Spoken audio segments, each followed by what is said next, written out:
ದಿಹ ಮಿಸುಪ ಚಿಂತಾರತ್ನ ಕಣಿ ಎನಿಸಿಕೊಳ್ಳದಿಹ ಮಹಾಪುರುಷ ತೃಣವೆನಿಸಿಕೊಳ್ಳದಿಹ ಹೊಸ ಮರುಜವಣಿ ಮನಂ ನುಡಿ ನೋಟ ಕೈಗಳೆಸೆವುತಿಹ ಪಂಚಪುರುಷವಾಗಿ ರಂಜಿಸುವ ಬಸವ ದಂಡಾದೇಶ ಶರಣ ಮತ್ಪ್ರಾಣೇಶ ಭವನಾಶ ಭಕ್ತಿಕೋಶ. ವಿಶ್ವಗುರು ಧರ್ಮಪಿತ ಮಂತ್ರಪುರುಷ ಬಸವಣ್ಣನವರನ್ನು ಎನ್ನ ಋನ್ಮಂದಿರದಲ್ಲಿ ಧ್ಯಾನಿಸಿಕೊಂಡು ಜಹೀರಾಬಾದ್ ಲಿಂಗಾಯತ ಸಮಾಜದ ವತಿಯಿಂದ ನಡೀತಕ್ಕಂಥ ಶ್ರಾವಣ ಮಾಸದ ಒಂದು ತಿಂಗಳ ಪರ್ಯಂತ ಕಾರ್ಯಕ್ರಮದ 16ನೇ ದಿನದ ಕಾರ್ಯಕ್ರಮ. ಇದರಲ್ಲಿ ಸೇರಿರುವಂಥ ಎಲ್ಲ ಸಮಾಜದ ಹಿರಿಯರಲ್ಲಿ, ಇಲ್ಲಿ ಸೇರಿರುವಂಥ ಎಲ್ಲ ಆತ್ಮೀಯ ಶರಣ ಬಂಧುಗಳೇ, ತಮ್ಮೆಲ್ಲರಲ್ಲೂ ಶರಣು ಶರಣಾರ್ಥಿ. ನಿನ್ನೆ ದಿನ ಪಂಚ ಆಚಾರಗಳನ್ನು ನೋಡಿದೆವು. ಲಿಂಗಾಯತ ಧರ್ಮಕ್ಕೆ ಅಷ್ಟಾವರಣವೇ ಅಂಗ, ಪಂಚ ಆಚಾರವೇ ಪ್ರಾಣ, ಶಟಸ್ಥಲವೇ ಆತ್ಮ. ಒಬ್ಬ ಮನುಷ್ಯನಿಗೆ ಅಂಗ ಪ್ರಾಣ ಆತ್ಮಗಳು ಇಲ್ಲದೇ ಇದ್ದರೆ ಈ ಶರೀರಕ್ಕೆ ಹೆಂಗೆ ಅಸ್ತಿತ್ವನೇ ಇರೋದಿಲ್ವೋ, ಈ ಧರ್ಮಕ್ಕೆ ಅಷ್ಟಾವರಣ ಪಂಚಾಚಾರ ಶಟಸ್ಥಲಗಳು ಇಲ್ಲದೇ ಇದ್ದರೆ ಈ ಧರ್ಮಕ್ಕೆ ಅಸ್ತಿತ್ವನೇ ಇಲ್ಲ. ಇವು ಬಹಳ ಒಬ್ಬ ಮನುಷ್ಯ ಪರಿಪೂರ್ಣನಾಗಲಿಕ್ಕೆ, ಲಿಂಗಾಯತ ಸಾಧಕ ಆತ ಪರಿಪೂರ್ಣನಾಗಲಿಕ್ಕೆ ಬೇಕಾಗಿರ್ತಕ್ಕಂಥ ಸಿದ್ಧಾಂತಗಳಿವು. ಇವೆಲ್ಲವಕ್ಕೂ ಕೂಡ ಸಮಾನವಾಗಿರ್ತಕ್ಕಂಥ ಒಂದು ಸ್ಥಾನಮಾನಗಳಿದ್ದರೂ ಕೂಡ ಅಷ್ಟಾವರಣ ಪಂಚ ಆಚಾರ ಸಾಧಕನಿಗೆ ಹೊರಗಡೆಯಿಂದ ಪರೋಕ್ಷವಾಗಿ ಕಾರಣ ಆದರೆ, ಶಟಸ್ಥಲಗಳೇನಿದೆ ಇದು ನೇರವಾದ ಕಾರಣ. ಇದು ಶಿವಜೀವರಲ್ಲಿ ಸಾಮರಸ್ಯವನ್ನು ಪಡೀಲಿಕ್ಕೆ ಶಟಸ್ಥಲಗಳು ಅತ್ಯಂತ ನೇರವಾಗಿರ್ತಕ್ಕಂಥ ಕಾರಣಗಳಾಗಿರ್ತಕ್ಕಂಥವು. ಇದು ಒಂದಕ್ಕಿಂತ ಒಂದು ಸೂಕ್ಷ್ಮ. ನಾನು ಹೇಳಿದ್ದೀನಿ ಅಂದರೆ ಅಷ್ಟಾವರಣ ಅಂದರೆ ಅಂಗ ಇದ್ದಂಗೆ, ಶರೀರಕ್ಕೆ ಕಾಣುವಂಥ ಅಂಗ. ಪಂಚ ಆಚಾರಗಳು ಅಂದರೆ ಅದು ಪ್ರಾಣ ಇದ್ದಂಗೆ. ಅಂಗ ಕಾಣುತ್ತೆ ಬಹಳ ಬೇಗ, ಪ್ರಾಣ ಸ್ವಲ್ಪ ಸೂಕ್ಷ್ಮವಾಗಿ ನಾವು ಅಬ್ಸರ್ವ್ ಮಾಡಬೇಕಾಗ್ತದೆ. ಆದರೆ ಆತ್ಮ ಅದು ಕಣ್ಣಿಗೆ ಕಾಣದೇ ಇರತಕ್ಕಂಥದ್ದು, ಅದನ್ನು ಅನುಭವಿಸೇ ಅದನ್ನು ಕಂಡ್ಕೋಬೇಕಾಗಿರ್ತಕ್ಕಂಥದ್ದು. ಈಗ ನಾನು ಸುಮ್ಮನೆ ಶಟಸ್ಥಲನ ಕೂತ್ಕೊಂಡು ವರ್ಣನೆ ಮಾಡಬಹುದು. ಇದು ಹೆಂಗೆ ಅಂದರೆ, ಈಗ ಮೈಸೂರು ಪಾಕು, ಧಾರವಾಡ ಪೇಡೆ ಇದನ್ನು ನಾನು ತಿಂದಲಾರ್ದಂಗೆ ಇದು ಹಂಗಿದೆ ಹಿಂಗಿದೆ ಅಂತ ಬರೀ ವರ್ಣನೆ ಮಾಡ್ದಂಗಷ್ಟೆ. ಅದನ್ನು ಅನುಭವಿಸ್ದಾಗಲೇ, ತಿಂದು ನೋಡಿದಾಗಲೇ ಅದು ಅನುಭವ ಆಗಲಿಕ್ಕೆ ಸಾಧ್ಯ. ಹಾಗೆ ಶಟಸ್ಥಲದ 6 ಮೆಟ್ಟಿಲುಗಳು ಹತ್ತಿದಾಗೆ ಅದರ ಅನುಭವ ಏನು ಅಂತ ಅನುಭವಿಸೇ ಅದು ಅದು ಅನುಭವ ವೇದ್ಯ. ಅದು ಶಟಸ್ಥಲಗಳು ಅಂದರೆ ಅದು ಹೇಳಲಿಕ್ಕೆ ಬರುವಂಥದ್ದಲ್ಲ, ಅದು ಅನುಭವ ವೇದ್ಯ. ನಾವೆಲ್ಲರೂ ಒಂದು ಪರಾತ್ಪರ ವಸ್ತುವಿನಿಂದ ಹೊರಗಡೆ ಬಂದಿದ್ದೀವಿ, ಒಂದು ಶಕ್ತಿಯಿಂದ ನಾವೆಲ್ಲ ಹೊರಗಡೆ ಬಂದಿದ್ದೀವಿ. ಈ ಜಗತ್ತಿಗೆ ಆಧಾರವಾಗಿರ್ತಕ್ಕಂಥ ಒಂದು ಶಕ್ತಿ ಇದೆ. ನಾ ಹೇಳಿದೆ, ನೀವೆಲ್ಲ ಹುಟ್ಟಲಿಕ್ಕೆ ಕಾರಣ ನಿಮ್ಮ ತಂದೆ ತಾಯಿ, ನಿಮ್ಮ ತಂದೆ ತಾಯಿ ಹುಟ್ಟಲಿಕ್ಕೆ ಕಾರಣ ಅವ್ರ ತಂದೆ ತಾಯಿ ಹುಟ್ಟಲಿಕ್ಕೆ ಕಾರಣ. ತನಗೊಬ್ಬ ತಂದೆ ತಾಯಿ ಇಲ್ಲದೆ ಜಗತ್ತಿಗೆಲ್ಲ ತಂದೆ ತಾಯಿ ಆಗಿರ್ತಕ್ಕಂಥ ಯಾವುದೋ ಒಂದು ಶಕ್ತಿ ಈ ಜಗತ್ತಿನಲ್ಲಿದೆ. ಅದೇ ಪರಿಪೂರ್ಣ ಈ ಜಗತ್ತಿನಲ್ಲಿ. ನಾವ್ಯಾರು ತಂದೆ ತಾಯಿಗಳು ಪರಿಪೂರ್ಣ ಅಲ್ಲ ಅಂತ ಹೇಳ್ತದೆ ಆಧ್ಯಾತ್ಮ. ಯಾಕೆ ಅಂದರೆ, ಈಗ ನೀವು ನಿಮ್ಮ ಮಕ್ಕಳಿಗೆ ಅಪ್ಪ ಅಮ್ಮ ಆಗಿದ್ದರೆ, ನಿಮ್ಮ ಅಪ್ಪ ಅಮ್ಮಗೆ ಏನಾಗಿರ್ತೀರಿ? ನೀವು ಏನಾಗಿರ್ತೀರಿ? ಮಕ್ಕಳಾಗಿರ್ತೀರಿ. ಅಲ್ಲಿ ನಿಮ್ಮ ತಂದೆ ತಾಯಿ ಹತ್ರ ಹೋದಾಗ ನಿಮಗೆ ಮಗ ಅನ್ನೋ ಭಾವ ಬರ್ತದೆ, ನಿಮ್ಮ ಮಕ್ಕಳ ಹತ್ರಕ್ಕೆ ಹೋದಾಗ ನಿಮಗೆ ತಂದೆ ಅನ್ನೋ ಭಾವ ಬರ್ತದೆ. ಅಂದರೆ ಪರಿಪೂರ್ಣವಾದ ತಂದೆ ತಾಯಿಗಳಲ್ಲ ಅಂತ. ಅಲ್ಲೊಂದು ಭಾವ, ಇಲ್ಲೊಂದು ಭಾವ. ಪರಿಪೂರ್ಣವಾದ ತಂದೆ ತಾಯಿ ಯಾರು ಈ ಜಗತ್ತಿಗೆ ಅಂದರೆ ಅದು ದೇವರೊಬ್ಬನೇ. ಅದಕ್ಕೆ ಬಸವಣ್ಣವರು ತಂದೆ ನೀನು, ತಾಯಿ ನೀನು, ಬಂಧು ನೀನು, ಬಳಗ ನೀನು, ನೀ ಅಲ್ಲದೆ ಮತ್ತಾರು ಇಲ್ಲವಯ್ಯ, ಕೂಡಲ ಸಂಗಮ ದೇವ, ಹಾಲಲ್ಲದ್ದು ನೀರಲ್ಲದ್ದು ನಿಮ್ಮ ಧರ್ಮ. ಪರಿಪೂರ್ಣವಾದ ತಂದೆ ತಾಯಿ ಜಗತ್ತಿಗೆ ಯಾರು ಅಂದರೆ ಆ ಪರಾತ್ಪರ ವಸ್ತು. ಆ ವಸ್ತುವಿನಿಂದ ಇದು ಈ ಜಗತ್ತು ಹೇಗಿದೆ ಅಂದರೆ ಅದು ಶಕ್ತಿ ವಿಶಿಷ್ಟವಾಗಿದೆ ಅಂತ ಹೇಳ್ತಾರೆ. ಅಂದರೆ ತಾನು ಒಂದೇ ಆಗಿತ್ತು, ಈ ಜಗತ್ತನ್ನು ಸೃಷ್ಟಿ ಮಾಡಲಿಕ್ಕೆ ಒಂದು ಶಕ್ತಿ ಉದ್ಭವ ಆಯಿತು. ಆ ಶಕ್ತಿಯಿಂದ ಇಡೀ ಜಗತ್ತು ಪ್ರಾರಂಭ ಆಯಿತು. ಆ ಪರಾತ್ಪರ ವಸ್ತುವಿನಿಂದ, ಉದಾಹರಣೆ ನಿಮಗೆ ತಂದೆಯಲ್ಲಿ ಏಕಾಗಿರ್ತಕ್ಕಂಥ ಮಗನನ್ನು ತಾಯಿ ಬೇರ್ಪಡಿಸಿ ಜನ್ಮವನ್ನು ಕೊಟ್ಟು ಆಮೇಲೆ ತಂದೆಯನ್ನು ಪರಿಚಯಿಸ್ತಾಳಾಕೆ, ಇವ ನಿಮ್ಮಪ್ಪ ಅಂತ. ನಾವ್ಯಾರು ನಿಮ್ಮಪ್ಪನ ನೇರವಾಗಿ ನೀವು ನೋಡಿಲ್ಲ. ನಿಮ್ಮ ತಾಯಿ ಹೇಳ್ತಾಳೆ, ನಿಮಗೆ ತಿಳುವಳಿಕೆ ಬರೋ ಟೈಮಲ್ಲಿ ಇವನು ನಮ್ಮಪ್ಪ, ಇವನು ನಿಮ್ಮಪ್ಪ ಅಂತ. ನಾವೇನು ಮಾಡ್ತೀವಿ? ತಾಯಿ ಮೇಲೆ ನಂಬಿಕೆಯನ್ನಿಟ್ಟು ಅವನ ಒಪ್ತೀವಿ, ಹೌದಾ?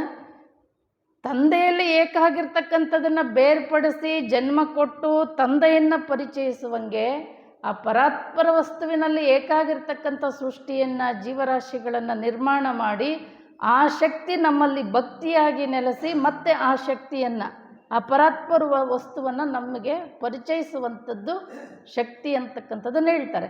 ಆದರೆ ಅದು ಶಿವಶಕ್ತಿ ಹೆಂಗೆ ಅಂದರೆ ಅದನ್ನು ಬೇರೆ ಬೇರೆ ಮಾಡಲಿಕ್ಕೆ ಬರೋದಿಲ್ಲ. ಅದು ಬಿಚ್ಚು ಬೇರಾಗದ, ಬೆರೆಸಿ ಒಂದಾಗದ ಅವಿನಾಭಾವ ಸಂಬಂಧ ಅಂತ ಹೇಳ್ತಾರೆ. ರವಿ ರಶ್ಮಿಯಂತೆ, ಚಂದ್ರ ಚಂದ್ರಿಕೆಯಂತೆ, ದೀಪ ದೀಪ್ತಿಯಂತೆ, ಹೂವು ವಾಸನೆಯಂತೆ, ವಾಕ್ ಅರ್ಥದಂತೆ, ಇವನ್ನೆಲ್ಲ ಹೇಗೆ ಬೇರೆ ಮಾಡಲಿಕ್ಕೆ ಬರೋದಿಲ್ಲೋ ಹಾಗೆ ಶಿವಶಕ್ತಿಯರನ್ನು ಬೇರೆ ಮಾಡಲಿಕ್ಕೆ ಬರೋದಿಲ್ಲ. ಈಗ ನಾವು ಕೈಲಾಸದಲ್ಲಿ ಶಿವನ ತೊಡೆ ಮೇಲೆ ಪಾರ್ವತಿ ಕೂಡಿಸಿರ್ತಾರೆ. ಯಾಕೆ ಕೂಡಿಸಿರ್ತಾರೆ? ಕೈಲಾಸದಲ್ಲಿ ಇನ್ನೊಂದು ಕುರ್ಚಿ ಇರಲಿಲ್ಲ ಅಂತೇನು? ಯಾಕೆ ಕೂಡಿಸಿರ್ತಾರೆ? ಅಲ್ಲಿ ತಾತ್ವಿಕವಾಗಿ ಎರಡನ್ನೂ ಬೇರೆ ಬೇರೆ ಮಾಡಲಿಕ್ಕೆ ಬರೋದಿಲ್ಲ ಅಂತ. ಈ ಅರ್ಧನಾರೀಶ್ವರ ಕಲ್ಪನೆಯೂ ಅಷ್ಟೇ, ಅದು ಶಿವಶಕ್ತಿ, ಅದು ಎರಡೂ ಬೇರೆ ಬೇರೆ ಮಾಡಲಿಕ್ಕೆ ಬರೋದಿಲ್ಲ ಅನ್ನೋ ಕಾರಣಕ್ಕೆ ಅದನ್ನು ತೊಡೆ ಮೇಲೆ ಕೂಡಿಸಿರ್ತಾರೆ. ಹಾಗೆ ಇದು ಆ ಪರಾತ್ಪರ ವಸ್ತುವಿನಿಂದ ನಾವು ಹೊರಗಡೆ ಬಂದವರು. ಆ ಶಕ್ತಿ ನಮ್ಮಲ್ಲಿ ಭಕ್ತಿಯಾಗಿ ನೆಲೆಸಿ ಆ ಪರಾತ್ಪರ ವಸ್ತುವನ್ನು ಪರಿಚಯಿಸುತ್ತಂಥದ್ದು. ಪ್ರತಿಯೊಬ್ಬ ವ್ಯಕ್ತಿಯಲ್ಲೂ ಆ ಶಕ್ತಿ ಇರ್ತದೆ ನಮ್ಮಲ್ಲಿ. ಒಂದು ನಾದ, ಒಂದು ಆಧ್ಯಾತ್ಮಿಕ ಒಂದು ಸೆಳೆತ ಇರ್ತದೆ. ಆದರೆ ಬಹಳ ನಾವು ಅದರ ಕಡೆ ಲಕ್ಷ್ಯ ಕೊಡೋದಿಲ್ಲ. ಲಕ್ಷ್ಯ ಕೊಟ್ಟವ್ರು ಏನಾಗ್ತಾರೆ ಅಂದರೆ ಮಹಾತ್ಮರಾಗ್ತಾರೆ, ಶರಣರಾಗ್ತಾರೆ. ಲಕ್ಷ್ಯ ಕೊಡದೇ ಇದ್ದವರು ಇದರಲ್ಲೇ ಬಿದ್ದು ಒದ್ದಾಡ್ತಾ ಇರ್ತೀವಿ. ನಾ ಹೇಳಿದ್ನಲ್ಲ, ಸಮುದ್ರದಿಂದ ಆವಿಯಾಗಿ ಹೋಗಿರ್ತಕ್ಕಂಥ, ಸಮುದ್ರವನ್ನು ಬೇರ್ಪಟ್ಟು ಹೋಗ್ತಕ್ಕಂಥ ಹನಿ ಏನು ಮಾಡುತ್ತೆ?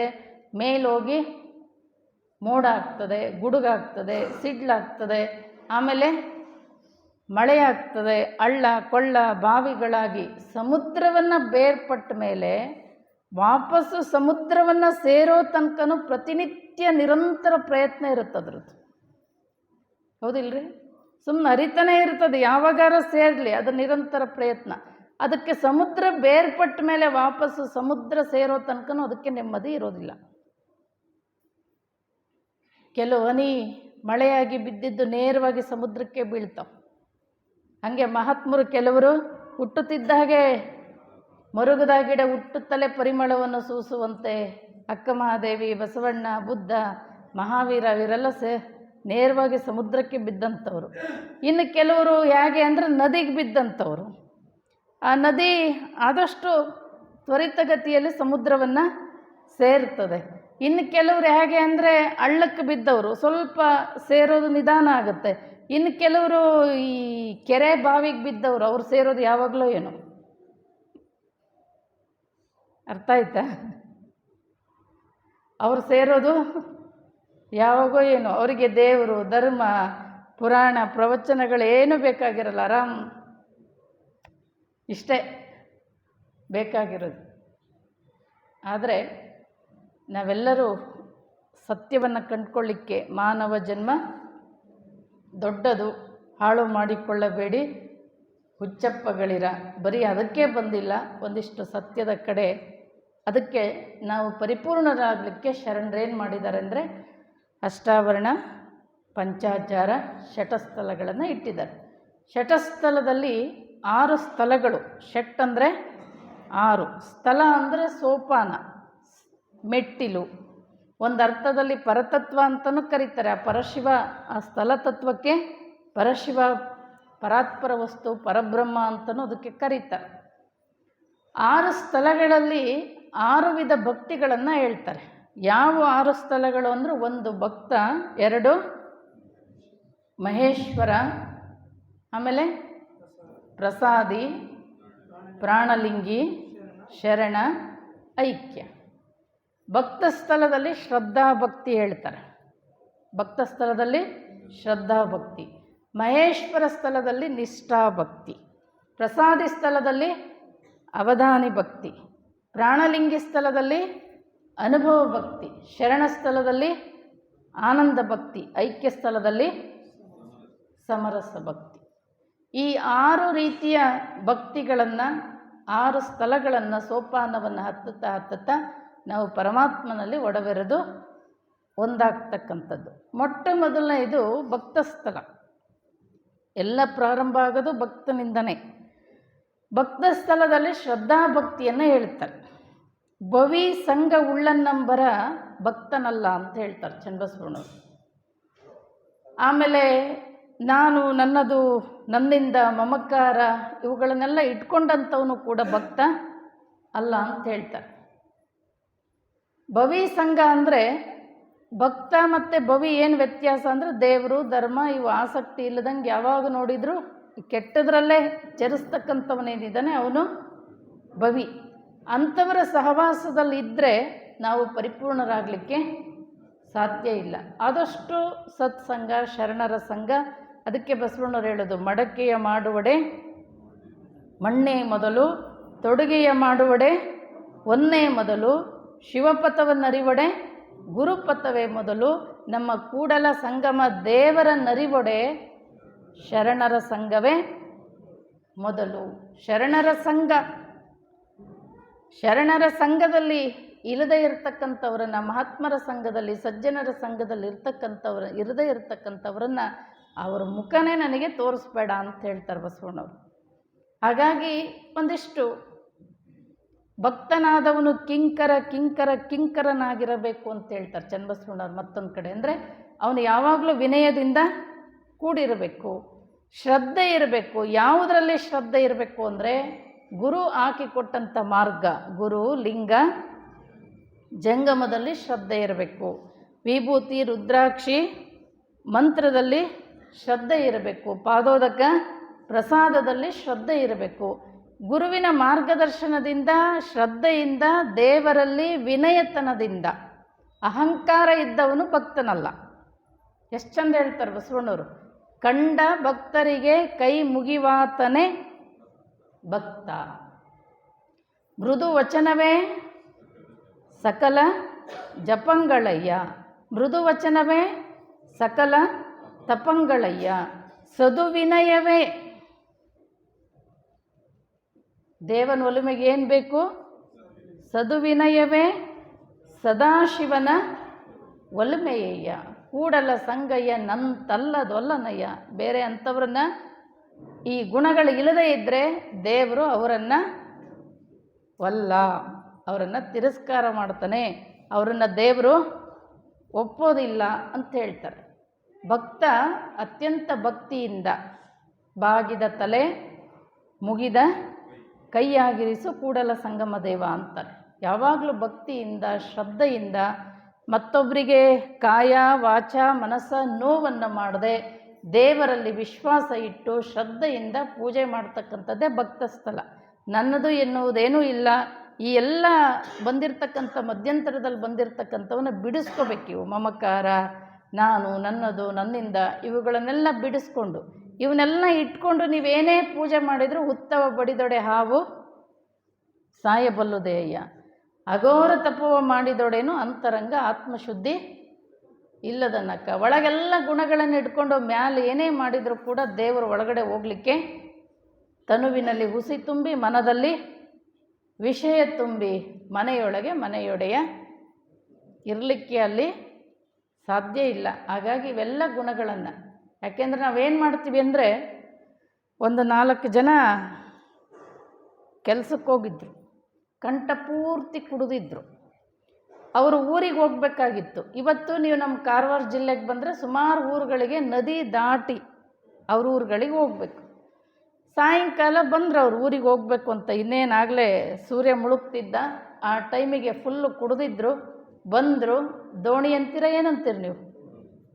ದೋಣೆ ಕುಂತರು, ಹುಟ್ಟಾಕಕ್ಕೆ ಶುರು ಮಾಡಿದರು.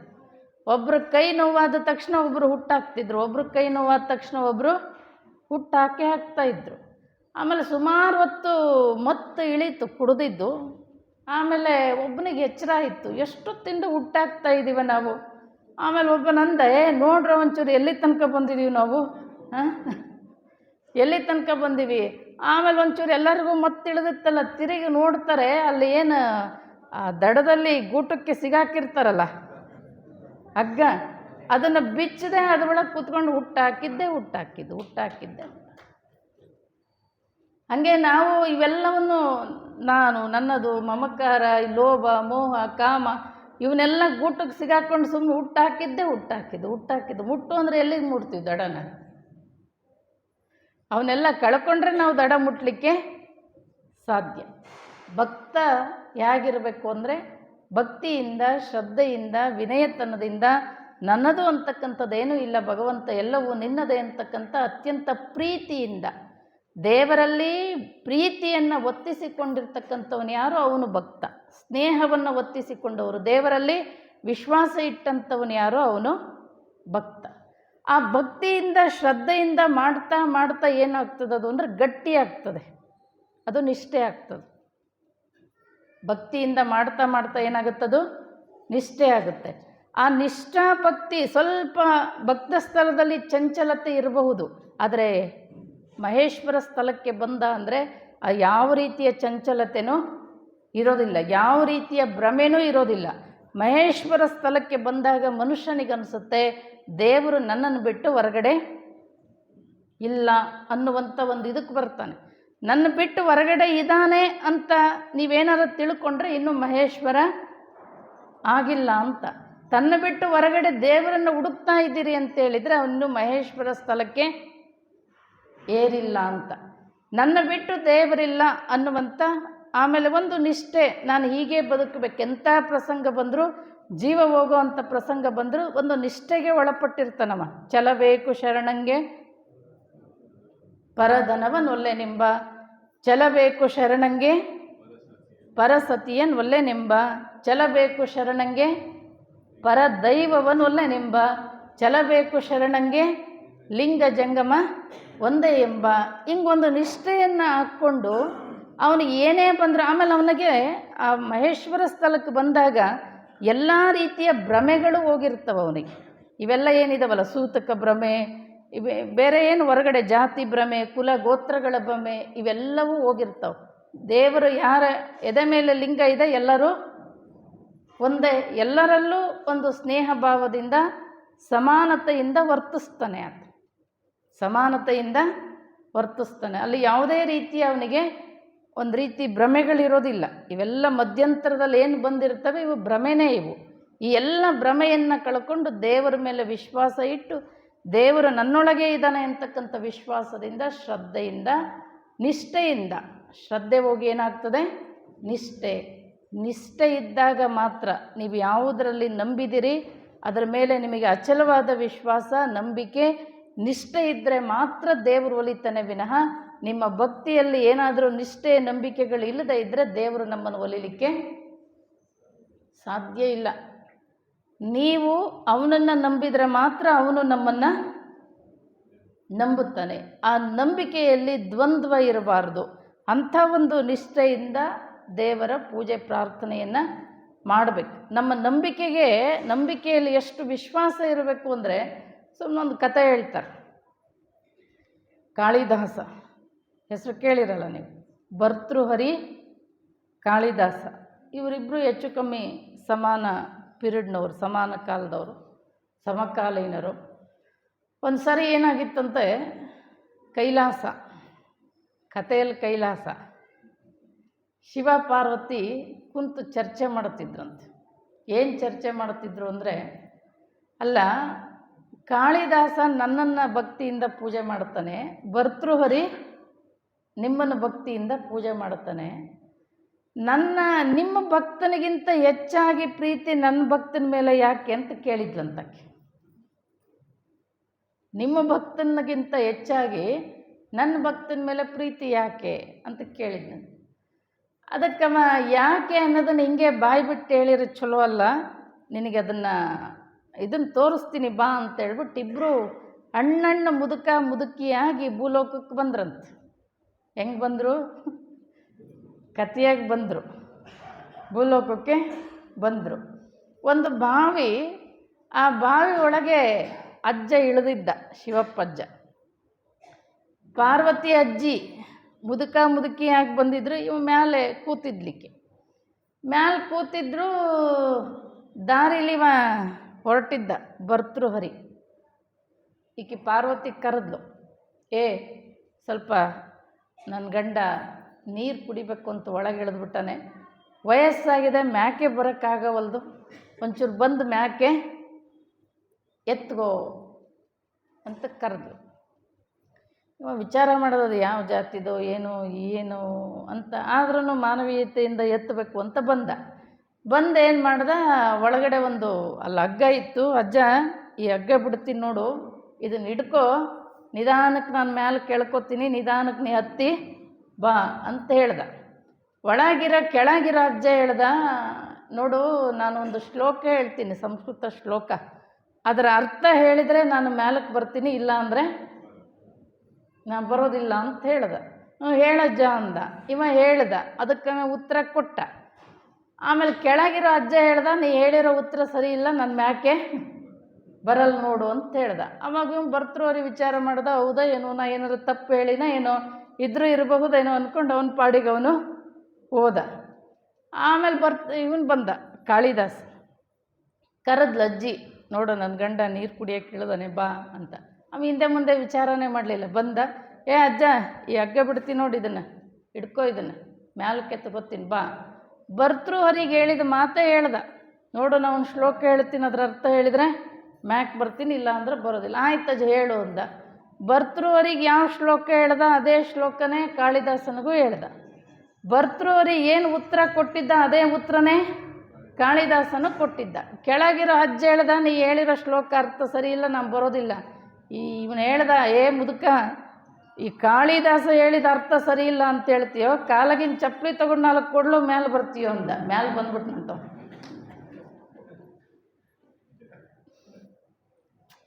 ಅವಾಗ ಪಾರ್ವತಿಗೆ ಹೇಳಿದ್ನಂತೆ, ನಾನು ಯಾಕೆ ಕಾಳಿದಾಸನ ಪ್ರೀತಿ ಮಾಡ್ತೀನಿ ಅಂದರೆ, ಅವನು ಏನು ನಂಬಿದ್ದೇನೆ ಅದ್ರ ಮೇಲೆ ಅಷ್ಟು ನಿಷ್ಠೆ ಇದೆ, ಅಷ್ಟು ವಿಶ್ವಾಸ ಇದೆ ಅಂತೇಳಿ. ಹಂಗೆ ದೇವರು ಎದಕ್ಕೆ ಒಲಿತಾನೆ ಅಂದರೆ ವಿಶ್ವಾಸಕ್ಕೆ ಒಲಿತಾನೆ, ನಿಷ್ಠೆಗೆ ಒಲಿತಾನೆ. ಹಾಗಾಗಿ ಮಹೇಶ್ವರ ಸ್ಥಳದಲ್ಲಿ ಎಲ್ಲ ರೀತಿಯ ಭ್ರಮೆಗಳು, ಈಗ ನಾವು ನೋಡ್ತೀವಿ, ನಮ್ಮ ಎದೆ ಮೇಲೆ ಲಿಂಗ ಇರ್ತದೆ, ನಾವು ದೇವ್ರ ಮನೆಗೆ ಹೋಗಲ್ಲ ಅಂತ ಹೇಳ್ತಾರೆ. ಅಂದರೆ ಸೂತಕಗಳು. 3 ದಿನ 4 ದಿನ ಆದ್ರೂ ಅಲ್ರಿ, ನಿಮ್ಮ ಮೇಲೆ ದೇವರೇ ಇದ್ದಾನೆ, ಎದೆ ಮೇಲೆ ಕಟ್ಕೊಂಡಿದ್ದೀರಿ, ನಿಮಗಿಂತ ದೇವ್ರ ಮನೆಯೇ ಹೆಚ್ಚ? ಆ ಲಿಂಗಕ್ಕಿಂತ ದೇವ್ರ ಮನೆಯೇ ಹೆಚ್ಚ?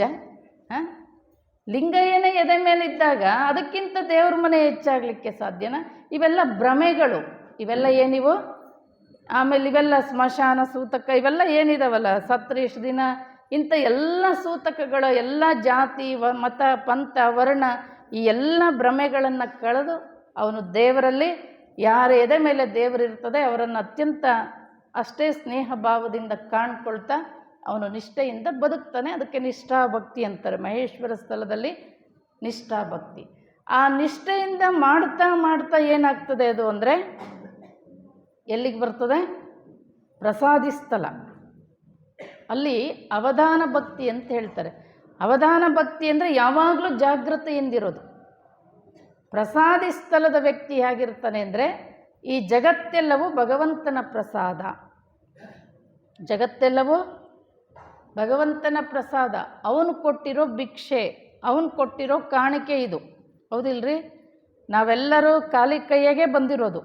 ಇಲ್ಲಿ ಏನಿದೆ, ನಿಮ್ಮ ಮನೆಗೆ ಏನೇನು ಇಟ್ಕೊಂಡಿರಿ ಅದೆಲ್ಲ ನೀವು ಹುಟ್ಟಿ ಬರೋದಕ್ಕಿಂತ ಮೊದಲು ಈ ಸೃಷ್ಟಿಯಲ್ಲಿ ಇತ್ತು. ಅದನ್ನು ನೀವು ಸಂಪಾದನೆ ಮಾಡಿ ಒಂದಿಷ್ಟು ಒಳಗೆ ಇಟ್ಕೊಂಡಿರಿ, ಮತ್ತು ಅದೇ ನಮ್ಮ ಜೊತೆಗೆ ಬರೋದಿಲ್ಲ, ಎಲ್ಲ ಇಲ್ಲಿ ಬಿಟ್ಟೇ ಹೋಗೋದು. ಹಾಗಾಗಿ ಜಗತ್ತಿನಲ್ಲಿ ಇರೋದೆಲ್ಲವೂ ಕೂಡ ಭಗವಂತನ ಪ್ರಸಾದ ಅಂತ ಅವನಿಗೆ. ಆಮೇಲೆ ಪ್ರಸನ್ನವಾಗಿ ಎಲ್ಲವೂ ಉಂಡೆ ತಿಂದರೆ ಊಟ ಬಟ್ಟೆ ಎಲ್ಲವೂ ಕೂಡ ಭಗವಂತನಿಗೆ ಎಡೆ ಮಾಡುತ್ತಾನೆ. ಆತ ಭಗವಂತನಿಗೆ ಎಡೆ ಮಾಡುತ್ತಾನೆ. ಎಡೆ ಮಾಡಿ ಪ್ರಸನ್ನ ಚಿತ್ತತೆಯಿಂದ ಉರಿ ಬರಲಿ ಸಿರಿ ಬರಲಿ, ಕಷ್ಟ ಬರಲಿ ಸುಖ ಬರಲಿ, ಅದು ಭಗವಂತ ಕೊಟ್ಟ ಪ್ರಸಾದ ಅಂತ ಅವನು ಭಾವಿಸ್ತಾನೆ. ಕಷ್ಟ ಕೊಟ್ಟಿರೋನು ಅವನೇ, ಸುಖ ಕೊಡೋನು ಅವನೇ. ಯಾವುದು ಭಾಳ ದಿನ ಇರೋದಿಲ್ಲ, ಎಲ್ಲವೂ ಒಂದು ಸಮರ್ಪಣಾ ಭಾವ ಇರ್ತದೆ ಪ್ರಸಾದಿ ಸ್ಥಳದಲ್ಲಿ. ಎಲ್ಲವೂ ಸಮರ್ಪಣಾ ಭಾವ. ಪ್ರತಿಯೊಂದು ಕೈ ಮೀಸಲು ಶಿವನ, ಕಾಲು ಮೀಸಲು ಶಿವನ, ಕಣ್ಣು ಮೀಸಲು ಶಿವನ, ನಾಸಿಕ ಮೀಸಲು ಶಿವನ, ಎಲ್ಲ ಪರಮಾತ್ಮನದೇ ಅನ್ನುವಂಥ ಒಂದು ಸರ್ವಾರ್ಪಣ ಭಾವ. ಎಲ್ಲನೂ ಪ್ರತಿದಿನ ಉಣ್ಣುವಾಗ ತಿನ್ನುವಾಗ ಎಲ್ಲ ದೇವರಿಗೆ ಅರ್ಪಿಸಿ ಪ್ರಸನ್ನ ಚಿತ್ತತೆಯಿಂದ ಬದುಕ್ತಾನೆ. ಯಾವಾಗಲೂ ಎಚ್ಚರವಾಗಿರ್ತಾನೆ. ಅವಧಾನ ಭಕ್ತಿ ಏನಂದ್ರೇನು, ಎಲ್ಲಿ ನಾನು ತಪ್ಪಿ ಬಿಡ್ತೀನೋ ಯಾವಾಗಲೂ ಎಚ್ಚರವಾಗಿರಬೇಕು. ಇಲ್ಲ ಅಂದರೆ ನಮ್ಮ ಪಂಚೇಂದ್ರಿಯಗಳೇನಿದಾವಲ್ಲವು ನಮ್ಮನ್ನು ನಿಮಗೆ ಉದಾಹರಣೆ ಕೊಡಬೇಕು ಅಂದರೆ, ಒಬ್ಬನು ದೇವಸ್ಥಾನಕ್ಕೆ ಹೊರಟಿರ್ತಾನೆ ಅಂತ ಇಟ್ಕೋರಿ. ಹೋಗುವಾಗ ಕೈಯಲ್ಲಿ ಹಣ್ಣು ಹೂವು ಕಾಯಿ ತೊಗೊಂಡು ಹೋಗ್ತಿರ್ತಾನೆ. ಅವನೊಬ್ಬ ಸ್ನೇಹಿತ ಮಾತಾಡಿಸ್ತಾನೆ, ಏನದು ಕೈಯಲ್ಲಿ ಅಂತಾನೆ. ಆರಾಮಿದ್ದಿ ಏನು ಮಾತಾಡಿಸ್ತಾನೆ. ಏನದು ಕೈಯಲ್ಲಿ ಅಂತ ಕೇಳ್ತಾನೆ. ಅದು ಹಣ್ಣು ಹೂವು ಕಾಯಿ ಅಂತಾನೆ. ಯಾರ್ದದು ಅಂತಾನೆ. ನಂದು ಅಂತಾನೆ. ಯಾರ್ದದು ಅಂದಾಗ ನಂದು ಅಂತಾನೆ. ಒಂದಿಷ್ಟು ಹಂಗೆ ದೇವಸ್ಥಾನದ ಒಳಗೆ ಹೋಗಿ ಬರ್ತಾನೆ. ಮತ್ತು ಹೋಗುವಾಗ ಒಬ್ಬ ಯಾರೋ ಎದುರಿಗೆ ಸಿಗ್ತಾನೆ, ಇನ್ನೊಬ್ಬ ಸ್ನೇಹಿತ. ಅವನು ಮಾತಾಡಿಸ್ತಾನೆ, ಏನು ಎಲ್ಲಿಗೆ ಹೋಗಿದ್ದೆ? ದೇವಸ್ಥಾನಕ್ಕೆ. ಕೈಯಲ್ಲಿರೋದು ಏನದು? ಪ್ರಸಾದ. ಯಾರ್ದು? ದೇವ್ರದ್ದು ಅಂತಾನೆ. ಮೊದಲು ಅದೇ ಹಣ್ಣು ಹೂವು ಕಾಯಿ ಇತ್ತು, ಅದೇನು ಅಂದರೆ ಹಣ್ಣು ಹೂವು ಕಾಯಿ ಅಂದ. ಯಾರ್ದು ಅಂದರೆ ನಂದು ಅನ್ನೋ ಭಾವ ಇತ್ತು ಅವನಲ್ಲಿ. ನಂದು ಅನ್ನೋ ಭಾವ ಇತ್ತು. ಈಗ ಒಂಚೂರು ಒಳಗೆ ಹೋಗಿ ಬಂದ ತಕ್ಷಣ ಅದೇ ಇದೆ ಕೈಯಲ್ಲಿ. ಆದರೆ ಏನಂತಾನೀಗ? ಅದೇನು ಅಂದರೆ ಪ್ರಸಾದ. ಯಾರ್ದು ಅಂದರೆ ದೇವ್ರದ್ದು ಅಂತಾನೆ. ಮೊದಲು ಒಂದಿಷ್ಟು ತಗೋ ಅನ್ನೋದಿಲ್ಲ. ಈಗ ಅವನು ಎದುರು ಸಿಕ್ಕವನು, ತಗೋ ನೀನು ಒಂಚೂರು ಪ್ರಸಾದ ಅಂತಾನೆ. ಹೌದಾ? ಹಂಗೆ ಇಡೀ ಜೀವನ ಏನಿದೆ ಅಲ್ಲ, ಎಲ್ಲವೂ ಭಗವಂತನಿಗೆ ಅರ್ಪಿತ ಮಾಡಿ. ಒಂದಿಷ್ಟು ದೋಷಗಳಿರ್ತಾವಂತೆ, ವ್ಯಕ್ತಿಗತ ದೋಷ, ಆಮೇಲೆ ಮನುಷ್ಯನಿಗೆ ಅಂದರೆ ವ್ಯಕ್ತಿಗತ ದೋಷ ಮತ್ತು ಗುಣಗಳಿಗೆ ತಕ್ಕ ದೋಷ, ಹಲವಾರು ರೀತಿಯ ದೋಷಗಳಿರ್ತವೆ.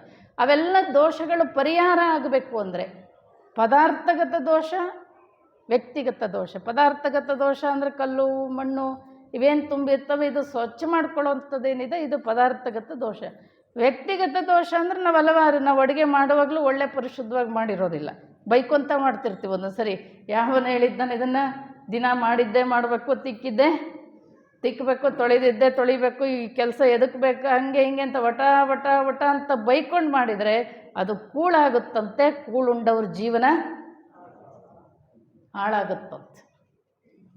ಯಾವಾಗಲೂ ಭಗವಂತನ ನಾಮಸ್ಮರಣೆಯನ್ನು ಮಾಡ್ತಾ ಮಾಡಿದರೆ ಅದು ಪ್ರಸಾದ ಆಗುತ್ತೆ. ಪ್ರಸಾದ ಉಂಡವ್ರ ಜೀವನ ಪ್ರಸನ್ನ ಆಗ್ತದೆ. ಯಾವಾಗಲೂ ಆತ ಪ್ರಸನ್ನವಾಗಿರ್ತಾನೆ. ಅವನಿಗೆ ರೋಗ ರುಜಿನಗಳು ಕಮ್ಮಿ ಇರ್ತವಂತ.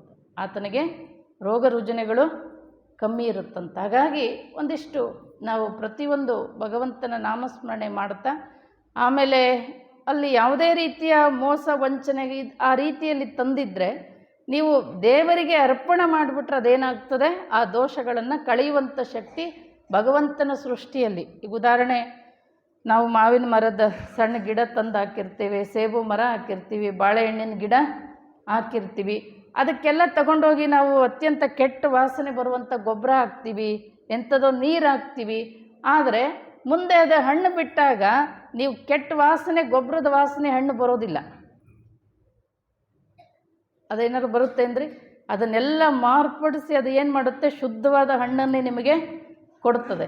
ಹಂಗೆ ಅನೇಕ ದೋಷಗಳಿದ್ದರೂ ಕೂಡ ದೇವರಿಗೆ ಸಮರ್ಪಣೆ ಮಾಡಿಬಿಟ್ರೆ ಆ ದೋಷಗಳನ್ನು ಕಳೀತದಂತೆ. ಅವಾಗ ಅದೇನಾಗುತ್ತದು ಪ್ರಸಾದ ಆಗುತ್ತೆ. ಅವಾಗೇನಾಗುತ್ತೆ ಪ್ರಸಾದ. ಆ ಪ್ರಸಾದ ಆಯಿತು ಅಂದರೆ ಆ ಪ್ರಸಾದ ಊಟ ಮಾಡಿದವನ ಜೀವನದಲ್ಲಿ ಯಾವಾಗಲೂ ಪ್ರಸನ್ನತೆ ಇರ್ತದೆ. ಉರಿ ಬರಲಿ ಸಿರಿ ಬರಲಿ, ಯಾವಾಗಲೂ ಜಾಗೃತವಾಗಿದ್ದು ದೇವರಿಗೆ ಅರ್ಪಣೆ ಮಾಡಿ ತಾನು ಸ್ವೀಕಾರವನ್ನು ಮಾಡ್ತಿರ್ತಾನೆ ಪ್ರಸಾದಿ ಸ್ಥಳದ ವ್ಯಕ್ತಿ. ಎಂಥ ಸಮಸ್ಯೆಗಳು ಬಂದಾಗಲೂ, ಈಗ ನಮಗೇನಾದರೂ ಸ್ವಲ್ಪ ಯಾರು ಚುಚ್ಚು ಮಾತು ಏನಾರು ಆಡಿದರೆ ನಾವೆಷ್ಟು ವ್ಯತ್ಯಾಸಗಳನ್ನು ಮಾಡ್ಕೊಳ್ತೀವಿ.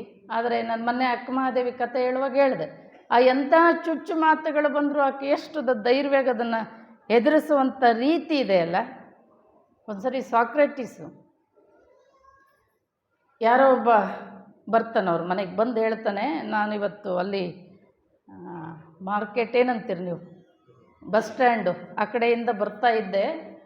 ಅಲ್ಲಿ ಬಸ್ ಸ್ಟ್ಯಾಂಡ್ ಹತ್ರ ನಿಮ್ಮ ಬಗ್ಗೆನೇ ಊರು ಹಿರಿಯ ಸ್ವಲ್ಪ ಏನೋ ಮಾತಾಡ್ಕೋತಾ ಇದ್ದ, ನಿಮ್ಮ ಬಗ್ಗೆನೇ ಕೆಟ್ಟದಾಗಿ ಮಾತಾಡ್ತಿದ್ದ ಅಂತ ಹೇಳ್ದ. ಈಗ ನಿಮ್ಮ ಮನೆಗೆ ಬಂದು ಯಾರು ಈ ಮಾತು ಹೇಳ್ತಾರೆ, ನಿಮ್ಮ ಬಗ್ಗೆ ಹಿಂಗೇನೋ ಅಲ್ಲಿ ಮಾತಾಡ್ತಿದ್ರು ಅಂದ ತಕ್ಷಣ ನಾವೇನು ಮಾಡ್ತೀವಿ? ಸಾಮಾನ್ಯ ಜನ ಆದರೆ ನಾವೇನು ಮಾಡ್ತೀವಿ? ಹೊರಗಡೆ ಜೋರಾಗಿ ಮಾತಾಡಬೇಡ, ಒಳಗಡೆ ಬಾ. ಆಮೇಲೆ ಒಳಗಡೆ ಕರ್ಕೊಂಡು ಕೂಡಿಸ್ಕೊಂಡು ಮತ್ತು ಮನೆಗಿದ್ದದ್ದೇನಾರು ತಿನ್ನಕ್ಕೆ ಉಣ್ಣಕ್ಕೆ ಕೊಟ್ಟು ಹುಳ ಬಿಟ್ಕೋತೀವಿ ಒಳಗೆ. ಹಂಗನ್ನ ಹಿಂಗನ್ನ. ಅದ್ರ ಸಾಕ್ರೆಟಿಸ್ ಕೇಳ್ತಾನೆ ಹೊರಗಡೆ, ಏನು ಅವನ ಬಗ್ಗೆ ನನ್ನ ಬಗ್ಗೆ ಮಾತಾಡ್ತಿದ್ದ, ಅದು ಸತ್ಯ ಇತ್ತೇನು ಅಂತ ಕೇಳ್ತಾನೆ ಹೊರಗೆ. ಸತ್ಯ ಇತ್ತ ಏನೋ ಗೊತ್ತಿಲ್ಲ ನನಗೆ. ಸರಿ, ಈಗ ನೀ ಹೇಳ್ತೀಯಲ್ಲ, ಅದನ್ನು ನಾನು ಕೇಳಿದರೆ ನನಗೇನಾದರೂ ಉಪಯೋಗ ಇದೆ ಎನ್ನುವುದು ಅಂತ ಕೇಳ್ತಾನೆ ಅವನು. ಇಲ್ಲ, ನಿಮಗೇನು ಉಪಯೋಗ ಇಲ್ಲ. ಇಲ್ಲ, ಸರಿ, ಈಗ ನೀ ಬಂದು ನನಗೆ ಹೇಳ್ತೀಯಲ್ಲ, ಈ ಹೇಳೋದ್ರಿಂದ ನಿನಗೇನಾದ್ರು ಉಪಯೋಗ ಇದೆಯೇನು ಅಂತ ಕೇಳ್ತಾನೆ ಅವನು. ಇಲ್ಲ, ಅಲ್ಲ, ಅದು ಸತ್ಯ ಇತ್ತೋ ಇಲ್ಲೋ ಗೊತ್ತಿಲ್ಲ, ಅದನ್ನು ನಾನು ಕೇಳೋದ್ರಿಂದ ನನಗೇನು ಪ್ರಯೋಜನ ಇಲ್ಲ, ನೀ ಹೇಳೋದ್ರಿಂದ ನಿನಗೇನು ಪ್ರಯೋಜನ ಇಲ್ಲ ಅಂತ ಮಾತು ಹೇಗೆ ಕೇಳ್ತೀಯ? ಸುಮ್ಮನೆ ಹೆಂಗೆ ಬಂದು ಹಂಗೆ ವಾಪಸ್ಸು ಹೋಗು ಅಂತ. ಇದು ಒಂದು ಸಮಚಿತ್ತದ ಬದುಕು. ಅವನ ತಲೆಗೆ ಹಾಕ್ಕೊಳ್ಳೋಂಗಿಲ್ಲ. ಈ ತುಕಾರಾಮ್ ಅವ್ರ ಜೀವನದಲ್ಲಿ ಒಂದು ಘಟನೆ ನಡೀತದೆ. ಆತ ಹೀಗೆ ಕೀರ್ತನೆ ಮಾಡ್ಕೊತಾ ಹೋಗ್ತಾ ಇದ್ದ. ಒಂದು ಊರಲ್ಲಿ ಒಬ್ಬ ಹೆಣ್ಮಗಳು, ಆಕೆ ಮದುವೆ ಆಗಿರಲ್ಲ, ಗರ್ಭಿಣಿ ಆಗಿರ್ತಾಳೆ. ಊರು ಜನ ಎಲ್ಲ, ಆಗಿನ ಕಾಲ ಗೊತ್ತಲ್ಲ, ಊರಿನ ಹಿರಿಯರು ಗೌಡ್ರು ಎಲ್ಲ ಇರ್ತಿದ್ರು. ಊರು ಒಂದು ಪಂಚಾಯಿತಿ ಸೇರ್ತು, ಯಾರು ಇದಕ್ಕೆ ಕಾರಣ ಅಂತೇಳಿ.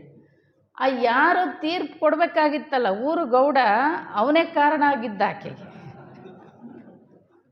ಅದಕ್ಕೆ ಆಕೆನ ಕರೆದು ಹೇಳ್ದ, ನೋಡು, ನಾಳೆ ಪಂಚಾಯಿತಿ ಸೇರಿದಾಗ ನೀ ಏನಾರು ನನ್ನ ಹೆಸ್ರು ಹೇಳಿದೆ ಅಂದರೆ ನಿನ್ನನ್ನು ಜೀವ ಸಹಿತ ಉಳಿಸೋದಿಲ್ಲ. ಮತ್ತು ನಾ ಯಾರ ಹೆಸ್ರು ಹೇಳ್ಬೇಕು ಅಂದ್ಲಕ್ಕಿ.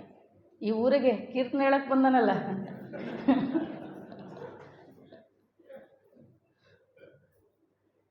ಆಯಿತು, ಸೇರಿತು.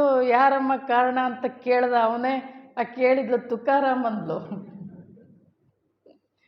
ಆಮೇಲೆ ಪಾಪ ಅವನು ವಿಠಲ್ ವಿಠಲ್ ಅಂದ್ಕೊಂಡು ಕೂತಿದ್ದ. ಎಳ್ಕೊಂಬಂದ್ರು ಅವನ್ನ, ನಿಲ್ಲಿಸಿದ್ರು. ನೀನೇ ಏನೋ ಕಾರಣ ಅಂತ ಕೇಳಿದರು. ಎಲ್ಲ ವಿಠಲನ ಇಚ್ಛೆ ಅಂದವ. ಎಲ್ಲ ಪಾಂಡುರಂಗನ ವಿಚ್ಛೆ ಅಂತ ಹೇಳ್ದ. ಆಮೇಲೆ ಅವನಿಗೆ ಅವಾಗ ಏನಾದ್ರು ತಪ್ಪು ಮಾಡೋದು ಅವನಿಗೆ ಗೊತ್ತಲ್ಲ, ನೀವು ಮೈ ಮೇಲೆ ಬಟ್ಟೆ ಗಿಟ್ಟೆ ಬಿಚ್ಚಿ ಒಂದಿಷ್ಟು ಮಸಿ ಅಂಥವಿಂಥ ಬಳಿದು ಕತ್ತೆ ಮೇಲೆ ಕೂಡಿಸಿ ಅವನಿಗೆ ಚಪ್ಪಲಿ ಹಾರ ಎಲ್ಲ ತರಕಾರಿಗಳು ಅವು ಇವು ಎಲ್ಲ ಹಾಕಿ ಊರು ತುಂಬ ಅವನನ್ನು ಮೆರವಣಿಗೆ ಮಾಡ್ಕೊತ ತೊಗೊಂಡೋದ್ರು. ಇವ ಎಲ್ಲರೂ ಬಾರಿಸ್ಕೊತ ಮೆರವಣಿಗೆ ಮಾಡ್ಕೊಂಡು ತೊಗೊಂಡು ಹೊಂಟ್ರೆ ಇವ ಕತ್ತೆ ಮೇಲೆ ಕುತ್ಕೊಂಡು ಕುಣಿತಿದ್ನಂತೆ, ವಿಠಲ ವಿಠಲ ಅಂತ. ಆಮೇಲೆ ಅಷ್ಟು ದೂರದಲ್ಲೇ ನಿನ್ನ ಗಂಡನ ನೋಡ್ಬಾ, ಅವನ ಹೆಂಡ್ತಿ ಗೊತ್ತಲ್ಲ ನಿಮಗೆ, ಆಕೆನೋ ಸಾಕ್ರೆಟಿಸ್ನ ಹೆಂಡ್ತಿ ಇದ್ದಂಗಿದ್ಲು, ತುಕಾರಾಮನ ಹೆಂಡ್ತಿ ಆಕೆ. ಆಮೇಲೆ ನಿನ್ನೆ ಗಂಡನ ನೋಡ್ಬಾ ಇಲ್ಲಿ ಅಂತ ಕರೆದ್ರು. ಆಕೆ ಬಂದು ಬಾಯಿ ತೆರ್ಕೊಂಡು ನೋಡ್ತಿದ್ಲು. ಆವಾಗ ತುಕಾರಾಮನ್ನಂತ ನೋಡಿ ಮಂದಿಗೆ ಎಷ್ಟು ನನ್ನ ಮೇಲೆ ಪ್ರೀತಿ, ಎಷ್ಟು ದಿವಸದಿಂದ ಕೇಳ್ತಿದ್ದೆ, ನಿನ್ನ ಕಾಲಾಗೊಂದು ಜೊತೆ ಚಪ್ಪಲಿ ಇಲ್ಲ ಅಂತ, ತಗೋ ಚಪ್ಪಲಿ ಹಾರ ಹಾಕಿರ್ ನೋಡೋಣ.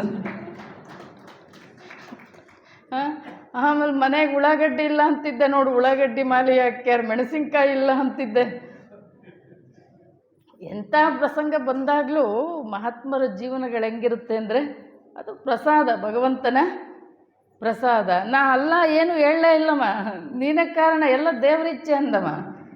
ಅವನಿಗೆ ಎಂಥ ಪ್ರಸಂಗದಲ್ಲೂ ಕೂಡ ಬಂದಾಗಲೂ ಕೂಡ ಅವರು ಅಧೀರರಾಗೋದಿಲ್ಲ. ಪ್ರಸನ್ನ ಚಿತ್ತತೆ ಮಹಾತ್ಮರಲ್ಲೇನಿರುತ್ತೆ, ಪ್ರಸನ್ನ ಚಿತ್ತತೆ ಅಳವಟ್ಟಿರ್ತದೆ. ಅವ್ರ ಜೀವನದಲ್ಲಿ ಇನ್ನೂ ಇಂಥ ಅನೇಕ ಘಟನೆಗಳು ನಡೀತಾವೆ. ಮತ್ತೊಬ್ಬ ಕೀರ್ತನಕಾರ ಯಾವಾಗ ನೋಡಿದರೂ ತುಕಾರಾಮನ ಸುತ್ತ ಜನ ಸೇರ್ಕೊತಿದ್ರು. ಅವನು ಹೇಳೋದು ಚೆನ್ನಾಗಿರ್ತಿತ್ತು, ಅಷ್ಟು ಖುಷಿ ಆಗ್ತಿತ್ತು, ಯಾಕೆಂದರೆ ಅನುಭವದ ಮಾತುಗಳು, ಹಂಗಾಗಿ ಸೇರ್ಕೊತಿದ್ರು. ಇನ್ನೊಬ್ಬ ಕೀರ್ತನಕಾರಿಗೆ ಈ ಆಯ್ಗಾರ ಒಂದು ಕಥೆ ಹೇಳ್ತಾರಲ್ಲ, ಅದು ಅವರವರು ಆಗಿ ಬರಲ್ಲ ಅಂಥೇಳಿ ಏನಾದರೂ ಮಾಡಿ ಇವಂಗೆ ಕೆಟ್ಟ ಹೆಸರು ತರಬೇಕು ತಡಿ ಅಂತೇಳಿ ಒಬ್ಬ ಹೆಣ್ಮಗಳು, ಒಬ್ಬ ಗಣಿಕೆ, ಒಬ್ಬ ವೇಷ ಹೆಣ್ಮಗಳಿಗೆ ಒಂದಿಷ್ಟು ರೊಕ್ಕ ಕೊಟ್ಟು ಕಳಿಸ್ಕೊಡ್ತಾನೆ. ಹಿಂಗೆ ಆತ ಕೀರ್ತನೆ ಹೇಳ್ತಾ ಇದ್ದ, ಹಿಂಗೆ ಮಂದಿ ಕೂತಿದ್ರು. ಆಕೆ ಹೆಣ್ಮಗಳು ಬಂದು ಹೇಳಿದ್ಲು, ತುಕಾರಾಮ್ ಅವರ ನೆನ್ನೆ ರಾತ್ರಿ ನೀವು ನನ್ನ ಮನೆಗೆ ಬಂದಿದ್ರಿ, ರೊಕ್ಕನೇ ಕೊಟ್ಟಿಲ್ಲ ಅಂದ್ಲೆ. ಯಾರ್ಯಾರೋ ಬಂದಿದ್ದು ಒಂಚೂರು ಕಾಣಿಕೆ 5 ರೂಪಾಯಿ 10 ರೂಪಾಯಿ ಇಟ್ಟವಿದ್ವು, ತಗೋಮ್ಮ ಅಂದಮ್ಮ. ಆಮೇಲೆ ಹೀಗಿಷ್ಟು ನಡೀತು. ಒಬ್ಳು ವೇಶ್ಯೆ ಇಡೀ ಊರಿಗೆಲ್ಲ ಗೊತ್ತಿತ್ತು. ಆಕೆ ಬಂದು ಇಷ್ಟು ಹೇಳಿದ್ಲು, ಇವರು ಇಷ್ಟು ಕೊಟ್ಟರು, ನೀವೆಲ್ಲ ಸುಮ್ಮ ಕೂತ್ಕೋತೀರಾ? ಇಂಥವನ ಹತ್ರ ನಾವು ಪುರಾಣ ಕೇಳಕ್ಕೆ ಬಂದೀವ, ಇವನ ಹತ್ರ ಕೀರ್ತನೆ ಕೇಳಕ್ಕೆ ಬಂದೀವ ಅಂತ ಒಬ್ಬೊಬ್ಬರೇ ಎದ್ದೋದ್ರು. ಎದ್ದೋದ ತಕ್ಷಣ ಅವನು ಎದ್ದೋದ್ರು ಅಂತಲೂ ದುಃಖ ಆಗಲಿಲ್ಲ ಅವನಿಗೆ. ಅವ ಅಲ್ಲಿ ತಂಬೂರಿ ಇತ್ತು, ತಗೊಂಡು ಮತ್ತೆ ವಿಠ್ಠಲ ಅನ್ಕೊಂತ ಕುಂತ. ಆಮೇಲೆ ಆ ಹೆಣ್ಮಗಳಿಗೆ ಪಶ್ಚಾತ್ತಾಪ ಅನ್ನಿಸ್ತಲ್ಲ, ನೀವು ರಾತ್ರಿ ನನ್ನ ಮನೆಗೆ ಬಂದಿರಲ್ಲ ಏನಿಲ್ಲ, ಹಂಗೆ ಹೇಳಿದ ತಕ್ಷಣ ರೊಕ್ಕ ಕೊಡು ಅಂದ್ರೆ ರೊಕ್ಕ ಕೊಟ್ಟು ಜನ ಎಲ್ಲ ನಿಮ್ಗೆ ಅವಮಾನ ಮಾಡಿ ಎದ್ದೋದ್ರು. ನಿಮಗೇನು ಅವಮಾನ ಆಗಲಿಲ್ವ? ಏನೂ ಆಗಲೇ ಇಲ್ಲ, ನೀವು ಭಾಳ ಚಲೋ ಕೆಲಸ ಮಾಡಿ ಅಂದವ. ಇವರೆಲ್ಲ ಸೇರ್ಕೊಂಡು ಒಂಚೂರು ನನಗೆ ವಿಠ್ಠಲ ನಾಮಸ್ಮರಣೆ ಮಾಡೋಕ್ಕೆ ಸಮಯ ಇಲ್ದಂಗೆ ಮಾಡಿದರು. ಈಗ ನೀ ಏನು ಮಾಡಿ ಹೆಚ್ಚಿಗೆ ಸಮಯ ಮಾಡಿಕೊಟ್ಟು ಚಲೋ ಮಾಡಿಯಲ್ಲ ಅಂದವ. ಹಾಗೆ ಜೀವನದಲ್ಲಿ ಈ ರೀತಿ ಸಮಸ್ಯೆಗಳು ಬಂದಾಗ ಅದನ್ನು ತಗೊಳ್ಳೋವಂಥದ್ದಿದೆ ಅಲ್ಲ, ಅದು ಪ್ರಸನ್ನ ಚಿತ್ತತೆಯಿಂದ ತಗೊಳ್ಳೋ. ಒಬ್ಬ ರಾಬಿಯಾ ಅಂತ ಹೆಣ್ಮಗಳು ಬರ್ತಾಳೆ, ಉತ್ತರ ಭಾರತದ ಸಂತೆ. ಆಕೆ ಹೀಗಾಗಿ ಅಕ್ಕ ಮಹಾದೇವಿ, ಮೀರಾಬಾಯಿ ಇವರೆಲ್ಲ ಆಗೋಗಿದ್ದಾರೆ. ಹುಟ್ಟಿದ್ದಿದ್ದ ಹಾಗೆ ತಂದೆ ತಾಯಿ ಕಳ್ಕೊಂಡಿರ್ತಾಳೆ ಆಕೆ. ಒಬ್ಬ ಬ್ರಾಹ್ಮಣ ತಗೊಂಡೋಗಿ ಆಕೆಯನ್ನು ಸಾಕಿರ್ತಾನೆ. ಆಮೇಲೆ ಮದುವೆ ಮಾಡಿಕೊಡ್ತಾನೆ. ಮದುವೆ ಮಾಡಿಕೊಟ್ಟ ಮೇಲೆ ಏನಾಗ್ತದೆ, ಗಂಡ ಮತ್ತು 2 ಗಂಡು ಮಕ್ಕಳು ಇರ್ತವೆ. ಹೊಲದಲ್ಲಿ ಕೆಲಸ ಮಾಡ್ಲಿಕ್ಕೆ ಹೋಗಿರ್ತಾರೆ. ಜೋರಾಗಿ ಮಳೆ ಬರ್ತಿರ್ತದೆ. ಮಳೆ ಬರುತ್ತೆ ಅಂತ ಹೋಗಿ ಮರದ ಕೆಳಗೆ, ಇವು ನಡೆದ ಘಟನೆ ಅವ್ರ ಜೀವನದಲ್ಲದು. ಮರದ ಕೆಳಗೆ ನಿಂತಿರ್ತವೆ. ನಿಂತಿದ್ದಾಗ ಏನಾಗುತ್ತೆ, ಜೋರ ಸಿಡ್ಲು ಬಿಡೋದು 3 ಜನ ಒಂದೇ ಸರಿಗೆ ಸತ್ತೋಗ್ಬಿಡ್ತಾರೆ.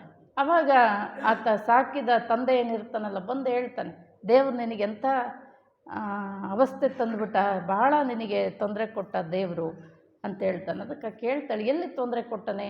ಈ ಎಲ್ಲ ಗಂಡ ಮಕ್ಕಳು ಇದನ್ನೆಲ್ಲ ನನಗೆ ತುಂಬಿ ಆ ದೇವರ ನಾಮಸ್ಮರಣೆ ಮಾಡಲಿಕ್ಕೆ ಸಮಯ ಇಲ್ದಂಗಾಗಿತ್ತು. ಈಗ ಅವ್ರನ್ನೆಲ್ಲ ಕರ್ಕೊಂಡು ಏನು ಮಾಡಿದ್ದಾನೆ, ಆತನ ನಾಮಸ್ಮರಣೆ ಮಾಡಲಿಕ್ಕೆ ಸಾಕಷ್ಟು ಸಮಯ ಅವಕಾಶ ಮಾಡಿಕೊಟ್ಟಿದ್ದಾನೆ. ದೇವರು ನನಗೆ ಚಲೋ ಮಾಡಿದ್ದಾನೆ, ಅವನಿಗೇನು ಅನ್ಬೇಡ ಅಂತ ಹೇಳ್ತಾಳೆ. ಆ ಎಲ್ಲ ಬಲೆ, ಆ ಒಂದು ಭ್ರಮೆ, ಆ ಒಂದು ಮಾಯೆಯನ್ನು ಕಡ್ಕೊಂಡು ನನಗೆ ಅವನ ಹತ್ರ ಹೋಗಲಿಕ್ಕೆ ಹೆಚ್ಚಿನ ಅವಕಾಶ ಮಾಡಿಕೊಟ್ಟಿದ್ದಾನೆ ಅಂತ. ಹಾಗೆ ಮಹಾತ್ಮರು ಹಿಂಗೆ ತಗೋತಾರೆ. ನಾವೇನು ಮಾಡ್ತೀವಿ, ಪ್ರಸಾದಿ ಸ್ಥಳದ ವ್ಯಕ್ತಿ ಹೆಂಗಿರ್ತಾನೆ ಅಂದರೆ ಹಿಂಗಿರ್ತಾನೆ. ಎಂಥ ಪ್ರಸಂಗ ಬಂದರೂ ಸುಖ ಕೊಡೋನು ಅವನೇ, ದುಃಖ ಕೊಡೋನು ಅವನೇ. ಸುಖನೂ ಭಾಳ ದಿನ ಇರಲ್ಲ, ದುಃಖನೂ ಭಾಳ ದಿನ ಇರಲ್ಲ. ಹಾಗಾಗಿ ಯಾವಾಗಲೂ ಜಾಗೃತಿಯಿಂದ ಎಲ್ಲವೂ ದೇವರಿಗೆ ಸಮರ್ಪಣೆ ಮಾಡಿ ಪ್ರಸಾದ ರೂಪವಾಗಿ ಅವನು ಸ್ವೀಕಾರ ಮಾಡ್ತಾ ಯಾವಾಗಲೂ ಜಾಗೃತೆಯಿಂದ ಇರ್ತಕ್ಕಂಥದ್ದೇ ಪ್ರಸಾದಿಸ್ತಲ್ಲ. ಅದನ್ನು ಆಚರಣೆ ಮಾಡ್ತಾ ಏನಾಗ್ತದೆ, ಭಕ್ತ ಮಹೇಶ ಪ್ರಸಾದಿ ಸರಿಯಾದ ರೀತಿಯಲ್ಲಿ ಶ್ರದ್ಧಾಭಕ್ತಿ, ನಿಷ್ಠಾಭಕ್ತಿ, ಅವಧಾನ ಭಕ್ತಿಯಿಂದ ಆಚರಣೆ ಮಾಡ್ತಾ ಅನುಭವಕ್ಕೆ ಬರ್ತಾನೆ. ದೇವರು ಅನುಭವಕ್ಕೆ ಬರ್ತಾನೆ. ಪ್ರಾಣಲಿಂಗಿ ಸ್ಥಳ, ಲಿಂಗವೇ ಪ್ರಾಣ, ಪ್ರಾಣವೇ ಲಿಂಗ, ಆ ಸ್ಥಿತಿಗೆ ಬಂದಿರ್ತಾನೆ. ಈ ಜಗತ್ತಿನಲ್ಲಿ ಇರ್ತಕ್ಕಂಥ ಎಲ್ಲ ಕಣಕಣದಲ್ಲೂ ಇರ್ತಕ್ಕಂಥದ್ದು ಅವನೇ, ಎಲ್ಲದರಲ್ಲೂ ಇರ್ತಕ್ಕಂಥದ್ದು ಅವನೇ. ಪ್ರಾಣಲಿಂಗಿ ಸ್ಥಳದ ವ್ಯಕ್ತಿ ಹೇಗಿರ್ತಾನೆ ಅಂದರೆ, ನೀವೇನು ಹೊರಗಡೆಯಿಂದ ಅಷ್ಟವಿಧಾರ್ಚನೆ ಷೋಡಶೋಪಚಾರ ಮಾಡ್ತಿರಲ್ಲ, ಅದನ್ನೇನು ಮಾಡಲ್ಲಂತವ. ಅವ ಉಸಿರೇ ಪರಿಮಳವಿರಲು ಕುಸುಮದ ಹಂಗೇಕೆ, ಕ್ಷಮೆ ದಮೆ ಶಾಂತಿ ಸೈರಣೆ ಇರಲು ಸಮಾಧಿಯ ಹಂಗೇಕೆ, ಸಜ್ಜನಳಾಗಿ ಮಜ್ಜನಕ್ಕೆರವೆ ಶಾಂತಳಾಗಿ ಪೂಜೆಯ ಮಾಡುವೆ. ಆ ಒಳಗಿನ ಸದ್ಗುಣಗಳೇನೇ ಧೂಪ ದೀಪಾರತಿಗಳಂತ.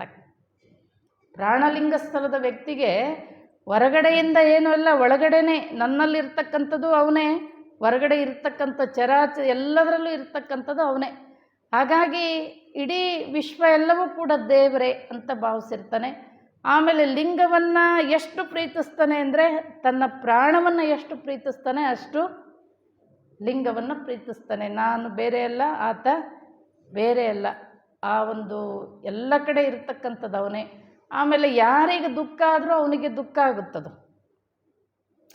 ನಾನು ಮೊನ್ನೆ ಹೇಳುವಾಗ ಹೇಳಿದ್ನಲ್ಲ, ಈಗ ಸಾಮಾನ್ಯ ಜನ ನಾವೇ ಆಗಿರ್ತೀವಿ ಅಂದರೆ, ನನಗೆ ದುಃಖ ಆದರೆ ಅಥವಾ ನನಗೇನಾದ್ರು ನೋವುಗಳಾದರೆ, ಕಷ್ಟಗಳಾದರೆ, ಜ್ವರ ಬಂದರೆ, ಮತ್ತೊಂದಾದರೆ, ನಮ್ಮ ಮನೆಯಲ್ಲಿ ನನ್ನ ಗಂಡ ಮಕ್ಕಳಿಗೆ ಏನಾದ್ರು ನೋವಾದರೆ, ನನ್ನ ಹೆಂಡತಿ ಮಕ್ಕಳಿಗೆ ಏನಾದರೂ ನೋವಾದರೆ ನನಗೆ ನೋವಾಗ್ತದೆ.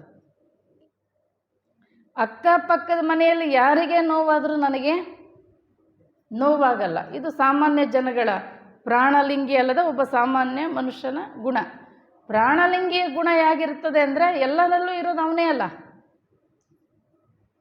ಎಲ್ಲರಲ್ಲೂ ಇರೋದು ಸಕಲ ಚರಾಚರ ಎಲ್ಲ ವಸ್ತು, ಎಲ್ಲ ಪ್ರಾಣಿ, ಪಶು, ಪಕ್ಷಿ, ಕೀಟ ಎಲ್ಲದರಲ್ಲಿ ಇರೋದು ಅವನೇ ಆಗಿದ್ದರಿಂದ ಅಲ್ಲಿ ಯಾವುದಕ್ಕೆ ನೋವಾದರೂ ಅವನಿಗೂ ನೋವಾಗುತ್ತೆ.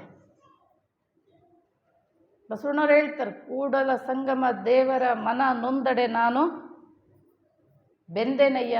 ಯಾರಿಗೆ ನೋವಾದರೂ ನೋವಾಗ್ತದೆ. ಅದು ಪ್ರಾಣಲಿಂಗಿ ಸ್ಥಳದ ವ್ಯಕ್ತಿ. ಅವನು ಎಷ್ಟು ಪ್ರೀತಿಸ್ತಾನೆ, ಆ ಭಕ್ತಿಯನ್ನು ಇಟ್ಟಿರ್ತಾನೆ ದೇವರಲ್ಲಿ ಅಂದರೆ ಅವನಿಗೆ ಅನುಭವಕ್ಕೆ ಬಂದಿರುತ್ತೆ. ಅನುಭವ ಭಕ್ತಿ, ದೇವರು ಅಂದರೆ ಏನು ಅಂತಕ್ಕಂಥದ್ದು ಅನುಭವಕ್ಕೆ ಬಂದಿರ್ತದೆ. ಅನುಭವಕ್ಕೆ ಬಂದ ನಂತರ ಶರಣಸ್ಥಳದ ವ್ಯಕ್ತಿ ಹೇಗಿರ್ತಾನೆ ಅಂದರೆ ಆನಂದ ಭಕ್ತಿ. ಅನುಭವಕ್ಕೆ ಬಂದಮೇಲೆ ಯಾವಾಗಲೂ ಆನಂದವಾಗಿರ್ತಾನೆ. ಆ ಶರಣಸ್ಥಳದ ವ್ಯಕ್ತಿ ಹೇಗಿರ್ತಾನೆ ಅಂದರೆ ಪತಿವ್ರತೆಯ ಅವಯವದಂತೆ ಅಂತ ಹೇಳ್ತಾರೆ. ಪತಿವ್ರತೆಯ ಅವಯವದಂತೆ ಅಂದರೆ ಒಬ್ಬ ಪತಿವ್ರತೆ ಹೆಣ್ಣು ಮಗಳು ತನ್ನೆಲ್ಲ ಜವಾಬ್ದಾರಿಯನ್ನು ಯಾರ ಮೇಲೆ ಹಾಕಿರ್ತಾಳೆ? ಗಂಡನ ಮೇಲೆ ಹಾಕಿರ್ತಾಳೆ. ಆಕೆ ಎಲ್ಲ ಮನಸ್ಸು ಕಿವಿ ಎಲ್ಲ ಗಂಡ ಬಿಟ್ಟರೆ ಬೇರೆ ಏನೂ ಇಲ್ಲ. ಹಾಗೆ ಶರಣಸತಿ ಲಿಂಗಪತಿಯಾಗಿರ್ತಕ್ಕಂಥ ಒಬ್ಬ ಶರಣ ಅವನು ಎಲ್ಲ ಭಾರ ಯಾರ ಮೇಲೆ ಹಾಕಿರ್ತಾನೆ? ದೇವ್ರ ಮೇಲೆ ಹಾಕಿರ್ತಾನೆ. ದೇವ್ರ ಮೇಲೆ ಹಾಕಿ ಇವನು ಆನಂದವಾಗಿ ಬದುಕ್ತಾನೆ. ನಮ್ಮ ಮೇಲೆ ಒಡೆತನದ ಭಾರ ಇತ್ತು ಅಂದರೆ ನಮಗೆ ಸುಖ ದುಃಖಗಳು ಕಾಡ್ತದೆ. ಈಗ ಉದಾಹರಣೆ, ನಿಮ್ಮದೊಂದು ಅಂಗಡಿ ಇದೆ. ಅಂಗಡಿ ಒಳಗೆ 4 ಜನ ಆಳು ಮಕ್ಕಳನ್ನ ಇಟ್ಕೊಂಡಿರಿ. ಆಳಂದ್ರೆ ಗೊತ್ತಾಗ್ತದಲ್ಲ, ಕೆಲಸದವ್ರನ್ನ ಲೇಬರ್ನ ಇಟ್ಕೊಂಡಿರಿ. ನಿಮ್ಮ ಗಲ್ಲೆ ಪೆಟ್ಟಿಗೆ ಅಂತೀರ, ಏನಂತೀರ? ದುಡ್ಡಿನ ಪೆಟ್ಟಿಗೆ, ಗಲ್ಲೆ ಪೆಟ್ಟಿಗೆ. ಅದು ತುಂಬಿದರೆ ಮಾಲೀಕನಿಗೆ ಖುಷಿ ಆಗ್ತದೆ, ಅದು ಖಾಲಿ ಇದ್ದರೆ ದುಃಖ ಆಗ್ತದೆ. ಆ ಲೇಬರ್ಗೆ, ನೀವು ಕೆಲಸಕ್ಕೆ ಇಟ್ಕೊಂಡಿರಲ್ಲ ಆಳು ಮಕ್ಕಳಿಗೆ, ತುಂಬಿದ್ರೂ ಅಷ್ಟೇ ಖಾಲಿ ಇದ್ದರೂ ಅಷ್ಟೇ, ಅವ್ರಿಗದು ಸಂಬಂಧ ಇಲ್ಲ. ಹೌದಾ? ಹಂಗೆ ಒಡೆತನ ನಮ್ಮ ಮೇಲೆ ಇಟ್ಕೊಂಡ್ರೆ ನಮಗೆ ಸುಖ ದುಃಖಗಳು ಕಾಡುತ್ತದೆ. ನಮ್ಮ ಇಡೀ ಭಾರ ಆ ದೇವರೇ ಒಡೆಯ, ನಾನು ಆತನ ಕೂಲಿ ಅನ್ನೋ ಭಾವ ಇತ್ತು ಅಂದರೆ ಅವು ಯಾವ ಸುಖ ದುಃಖಗಳು ನಮ್ಮನ್ನು ಕಾಡೋದಿಲ್ಲ. ಶರಣಸ್ಥಳದ ವ್ಯಕ್ತಿ ಯಾಕೆ ಆನಂದವಾಗಿರ್ತಾನೆ ಯಾವಾಗಲೂ ಅಂದರೆ ತನ್ನ ಒಡೆತನ ಯಾರ ಮೇಲೆ ಕೊಟ್ಟಿರ್ತಾನೆ? ದೇವರ ಮೇಲೆ. ಅವನ ಮೇಲೆ ನೀವು ಪೂರ ಭಾರ ಹಾಕಿದ್ರಿ ಅಂದರೆ ಅದು ಸ್ವಲ್ಪ ಸ್ವಲ್ಪ ಹಾಕಬಾರ್ದು ಭಾರನ. ಸುಮ್ಮನೊಂದು ದೃಷ್ಟಾಂತ ನಿಮಗೆ ಅರ್ಥ ಆಗೋಕ್ಕೆ. ಒಂದು ಸತಿ ಶಿವಪ್ಪ ಊಟಕ್ಕೆ ಕೂತಿದ್ದ, ಪಾರ್ವತಿ ಊಟಕ್ಕೆ ನೀಡ್ತಿದ್ಲು. ಒಂದು ತುತ್ತು ಉಂಡಿದ್ದ, ಒಂದು ತುತ್ತು ಕೈಯಲ್ಲಿತ್ತು, ಒಂದು ತುತ್ತು ಬಾಯಲ್ಲಿತ್ತು. ಇವೇನು ಮಾಡ್ದ? ಉಣ್ಕೊಳ್ತಾ ತಾಟ್ ಬಿಟ್ಟು ಎದ್ದು ಓಡೋದ. ಈಕೆ ಕರೆದ್ಲು, ಹಂಗೆ ಯಾಕೆ ಓಡೋಗ್ತೀರಿ? ತಾಟ್ ಖಾಲಿ ಮಾಡ್ಲಾರ್ದಂಗೆ. ಬಾಗಿಲು ತನಕ ಹೋದ, ಒಂಚೂರು ಬಾಗಿಲ ಹತ್ರ ನಿಂತು ಸ್ವಲ್ಪ ಹೊತ್ತು ಮತ್ತೆ ವಾಪಸ್ ಒಳಗೆ ಬಂದು ಊಟಕ್ಕೆ ಕುಂತ. ಈಕೆ ಕೇಳಿದ್ಲು, ಅಲ್ಲ ಹೋದ್ರಿ, ತಾಟ ಬಿಟ್ಟು ಹೋಗ್ಯಾರ ಹೋಗಲಿಲ್ಲ, ಅರ್ಧಂಬರ್ಧ ಎದ್ದು ಹೋಗಿ ಮತ್ತೆ ಯಾಕೆ ವಾಪಸ್ ಬಂದು ಊಟಕ್ಕೆ ಕುಂತ್ರಿ ಅಂತ ಕೇಳಿದ್ಲಾಕೆ.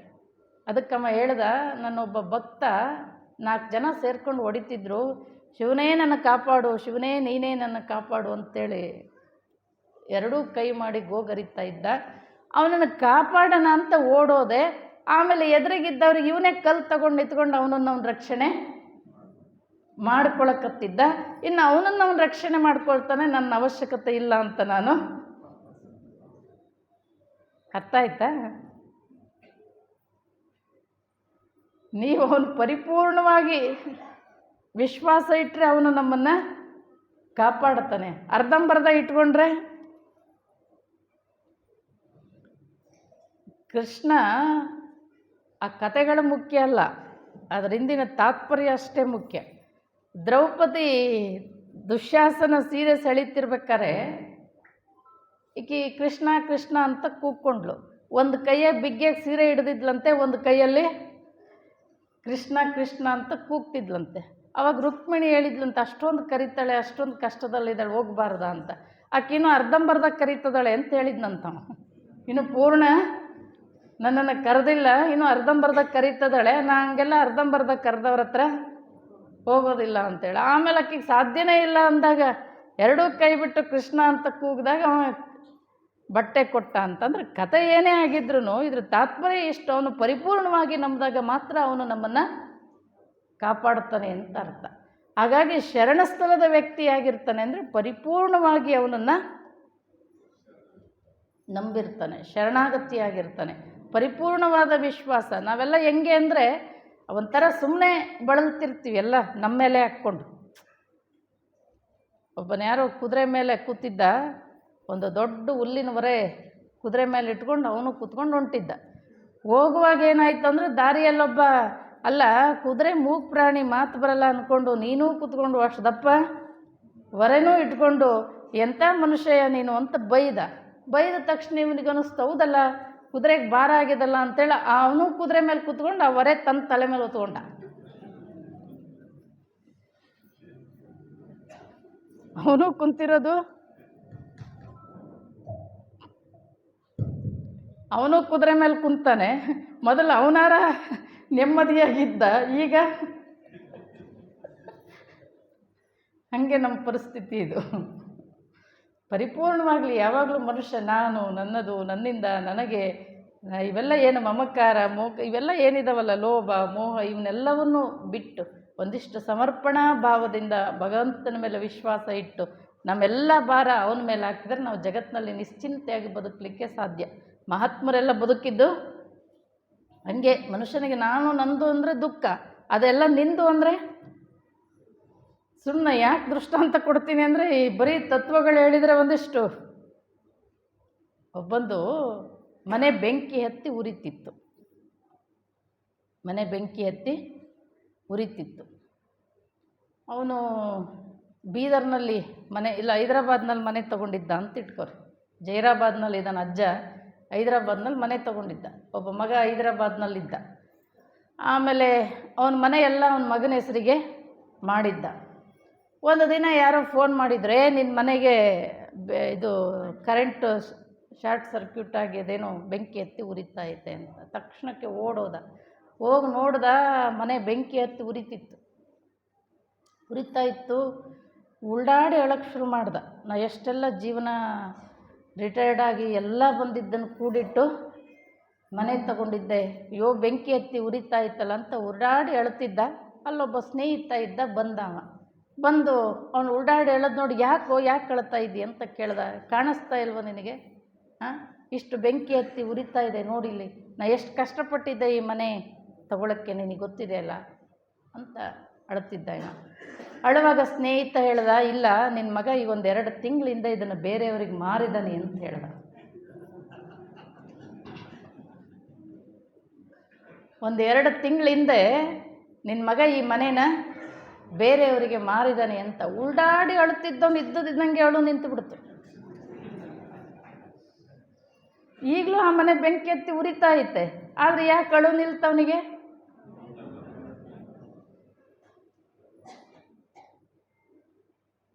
ಈಗಲೂ ಬೆಂಕಿ ಹತ್ತಿ ಉರಿತಾನೇ ಇದೆ, ಆದರೂ ಇವನಿಗೆ ದುಃಖ ನಿಲ್ತು.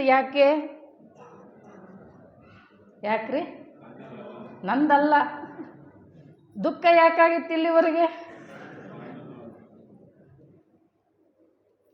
ನಂದು ಅನ್ನೋದಕ್ಕೆ ದುಃಖ ಆಗಿತ್ತು. ಈಗ ನಂದಲ್ಲ ಅಂದ ತಕ್ಷಣ ಮನೆ ಹತ್ತಿ ಬೆಂಕಿ ಹತ್ತಿ ಉರಿತಿದ್ರು ಇವನಿಗೆ ದುಃಖ ನಿಂತು ಬಿಡ್ತು. ಹಾಗೆ ಜೀವನ ಎಲ್ಲ ನಿಂದು ಅಂದ್ರೆ ದುಃಖ. ಎಲ್ಲರ ಮನೆಗಳು ಅಷ್ಟೇ. ನಾ ಯಾವಾಗಲೂ ಹೇಳ್ತೀನಲ್ಲ, ನಿಮ್ಮ ಮನೆಯಲ್ಲಿ ಗಂಡ ಹೆಂಡತಿ ಜೀವನ ಮಾಡ್ಬೇಕಾದ್ರೂ ನೀನು ಅಂತ ಇರ್ರಿ, ಮನೆ ಸ್ವರ್ಗ ಆಗಿರುತ್ತೆ. ನಾನು ಅಂತಿರ್ರಿ, ನರಕ ಆಗುತ್ತೆ.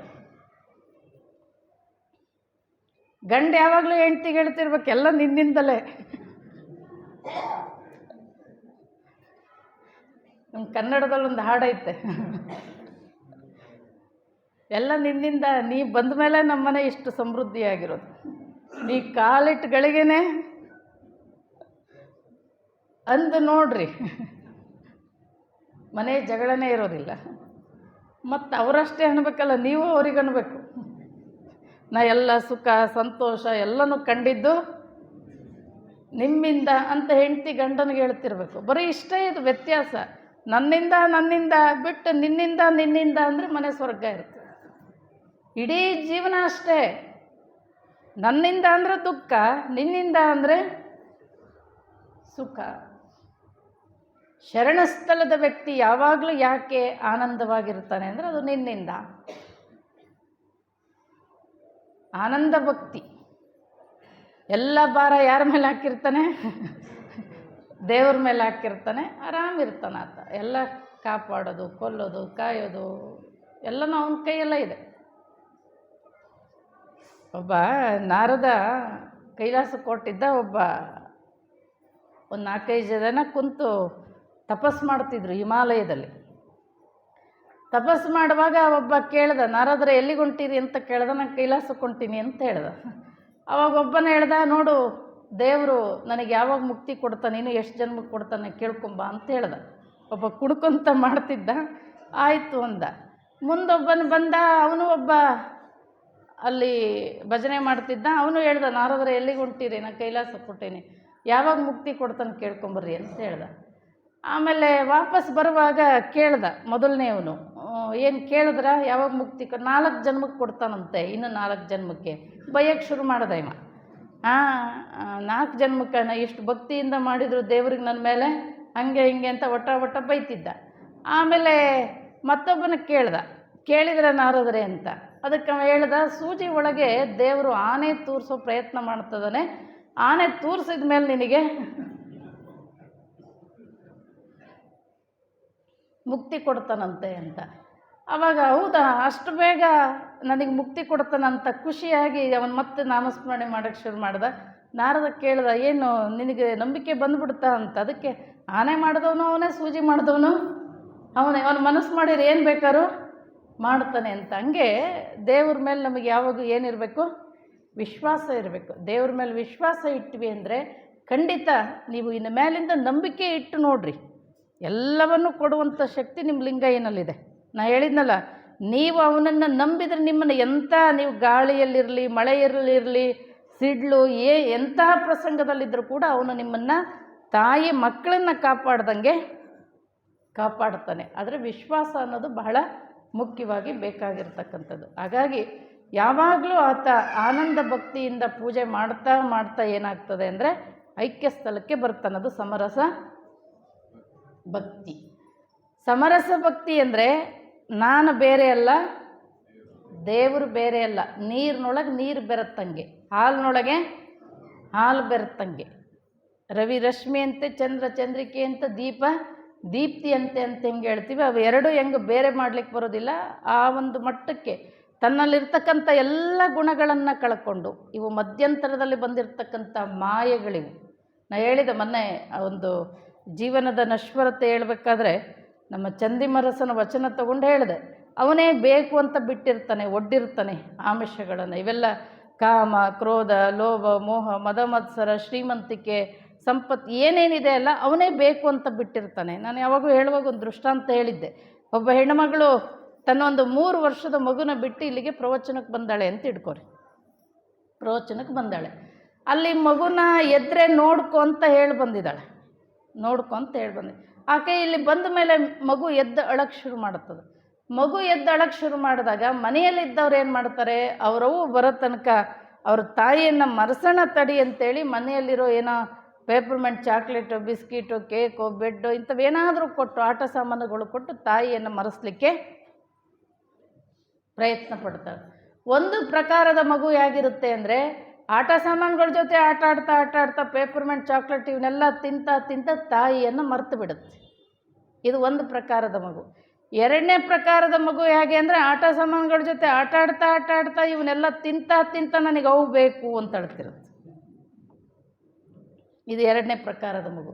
ಮೂರನೇ ಪ್ರಕಾರದ ಮಗು ಹೇಗಂದ್ರೆ, ನೀನು ಯಾವ ಆಟ ಸಾಮಾನು ಬೇಡ, ಬಿಸ್ಕಿಟ್ ಏನು ಬೇಡ, ನನಗೆ ತಾಯಿನೇ ಬೇಕು ಅಂತ ಹೇಳ್ತಿರುತ್ತೆ. ಹಾಗೆ ಪರಮಾತ್ಮ ಅನ್ನುವಂಥ ತಾಯಿ ಈ ಜೀವಾತ್ಮರು ಅನ್ನೋ ಮಕ್ಕಳಿಗೆ ಏನು ಶ್ರೀಮಂತಿಕೆ, ಸಂಪತ್ತು, ಹೊಲ ಮನೆ, TV ಟೆಲಿವಿಷನ್ ಏನೇನು ಸಂಪಾದನೆ ಮಾಡಿ ಇಟ್ಕೊಂಡಿದ್ದೀರಲ್ಲ, ಇವು ಪೇಪರ್ಮೆಂಟ್ ಚಾಕ್ಲೇಟ್ಗಳಂತೆ ನಿಮಗೆ ಒಡ್ಡಿ ತನ್ನನ್ನು ಮರೆಸ್ಲಿಕ್ಕೆ ಪ್ರಯತ್ನ ಪಡ್ತಾನಂತ. ಈ ಆಮಿಷಗಳನ್ನು, ಶ್ರೀಮಂತಿಕೆ, ಸಂಪತ್ತು ಅನ್ನೋ ಪೇಪರ್ಮೆಂಟ್ ಚಾಕ್ಲೇಟನ್ನು ನಿಮಗೆ ಕೊಟ್ಟು ಅವನನ್ನು ಮರೆಸಲಿಕ್ಕೆ ಪ್ರಯತ್ನ ಪಡ್ತಾನಂತೆ. ಯಾರು ಒಂದು ದಿನ ಪೂಜೆ, ಪ್ರಾರ್ಥನೆ, ಪುರಾಣ, ಪ್ರವಚನಗಳಿಲ್ಲದೆ ಆರಾಮ್ ಮನೆಯಲ್ಲಿ ಬರೀ TV ಟೆಲಿವಿಷನು, ಮೊಬೈಲು ಇವನ್ನೆಲ್ಲ ಏನು ಇಟ್ಕೊಂಡು ಕೂತಾರಲ್ಲ, ಇವರೆಲ್ಲ ಒಂದೇ ಪ್ರಕಾರದ ಮಕ್ಕಳಿದ್ದಂಗೆ. ಅವುಗಳ ಜೊತೆ ಆಟ ಆಡ್ತಾ ತಾಯಿಯನ್ನು ಮರೆತು ಬಿಟ್ಟಂಗಿದು. ಎರಡನೇ ಪ್ರಕಾರದ ಮಕ್ಕಳಂದ್ರೆ ನೀವೆಲ್ಲ ಏನು ಬಂದಿರಲ್ಲ,